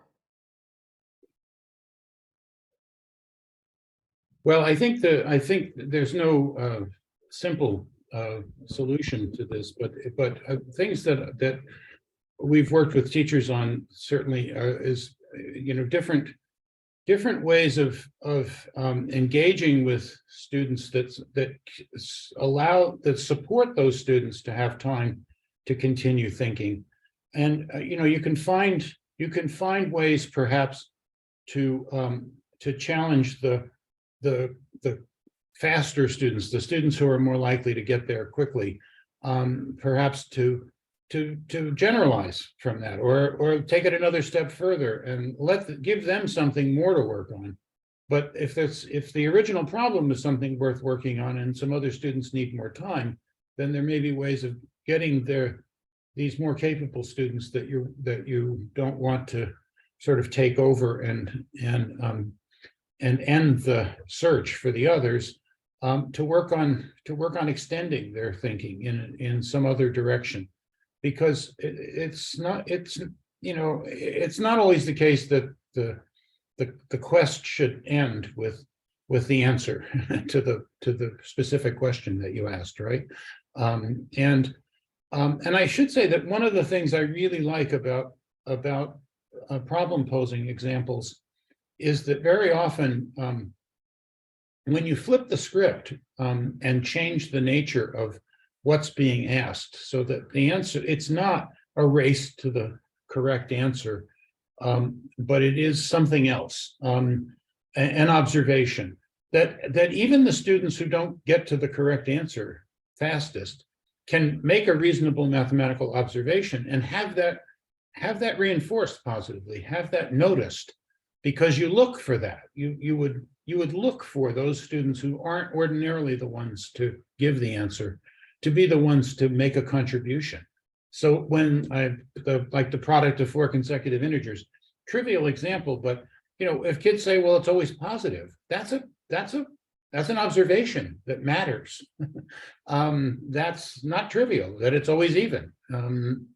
These are things that most students can come up with, and many of the more capable students will skip over those because they're sort of obvious, right? But those are important observations too, and if those get positively treated by the teacher, then students who aren't the first to the finish line may be willing to engage more in playing the game at some point. So maybe I can sneak a question as well. So we got together in this wonderful symposium around the book, which hopefully will look in depth into the role of mathematics in mathematics education research and probably teaching practice.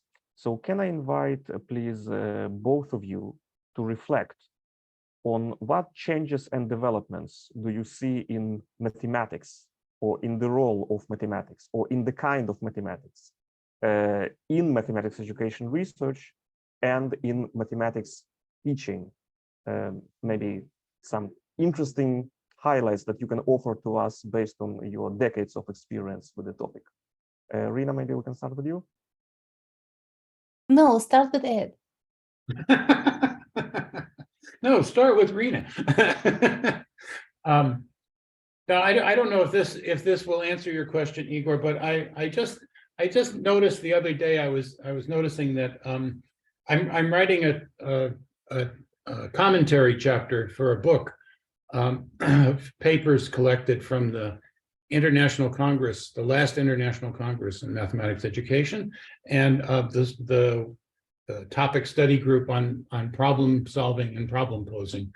And I don't know why they asked me to write this, but anyway, so I'm writing this chapter, and so I did a very sophisticated Google Scholar search, and it turns out that there's millions of citations for mathematics problem solving, and a much smaller number for mathematics problem posing. But if you look at the citations since 2000, it's essentially the same number of citations. So one of the things that's really interesting to me is that I think the interest in research, at least on the topic of problem solving, has really shifted over time to be much more about mathematical thinking more broadly. And to some extent, it's been overtaken by interest in the specific thing that we're now calling problem posing, which still means many different things, but it's become a topic of interest that's now equal to problem solving. And I think that's interesting, and I think that's encouraging, because I think the problem posing work is really focusing on instructional possibilities in a way that's much more direct than many millions of those studies on problem solving did, which really were much more about the cognitive processes and so on, which are important to also. I spent part of my life doing that, so I don't dismiss it. But I think that the shift, the turn towards problem posing is a very positive one, and it's very much oriented towards how do we teach this? How do we use this as an instructional approach to teach through problem posing, to give students experience with this? And what are the consequences of that? What difference does it make if students have these experiences? Thank you. Rina? I was trying how to turn my negative comments to a more positive light, and I'm afraid that I will fail to do this. But what I see is a shift away from mathematical content. And people can talk. As an editor, I see paper related to problem solving that tells me how problem solving are wonderful without giving me even one interesting problem, or not interesting, even something mathematical. So my goal is to bring more mathematics into mathematics education research, because people talk that there is more work around it, which avoids the content. And I'm not sure what can be done about it. And I'm not sure what I can do about it other than bringing interesting mathematics into my research and asking people to join me in. Thank you so much for both of these answers. Kitty and Amy, I But will I want continue something until positive when too. there are. It is almost the end. I want something positive, and I failed. I have failed to do it. So please. Here's one more chance. Here's a question that I wonder, Rena and Ed, what your answers might be.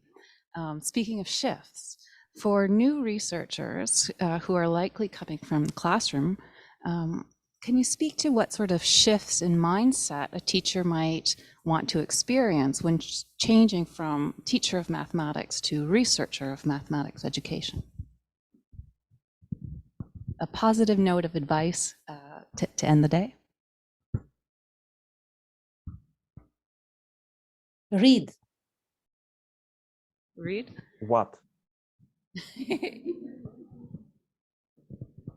I remember Sabrina was my PhD supervisor, and when I was making that shift, one of the things she told me was, maybe you don't care about right answers so much when you're in a researcher hat. That was good advice. I think I always tell students who come to the PhD program with from teaching that they should remember what the questions were that they were interested in when they arrived, because we're going to change their perspective if we do what we do well.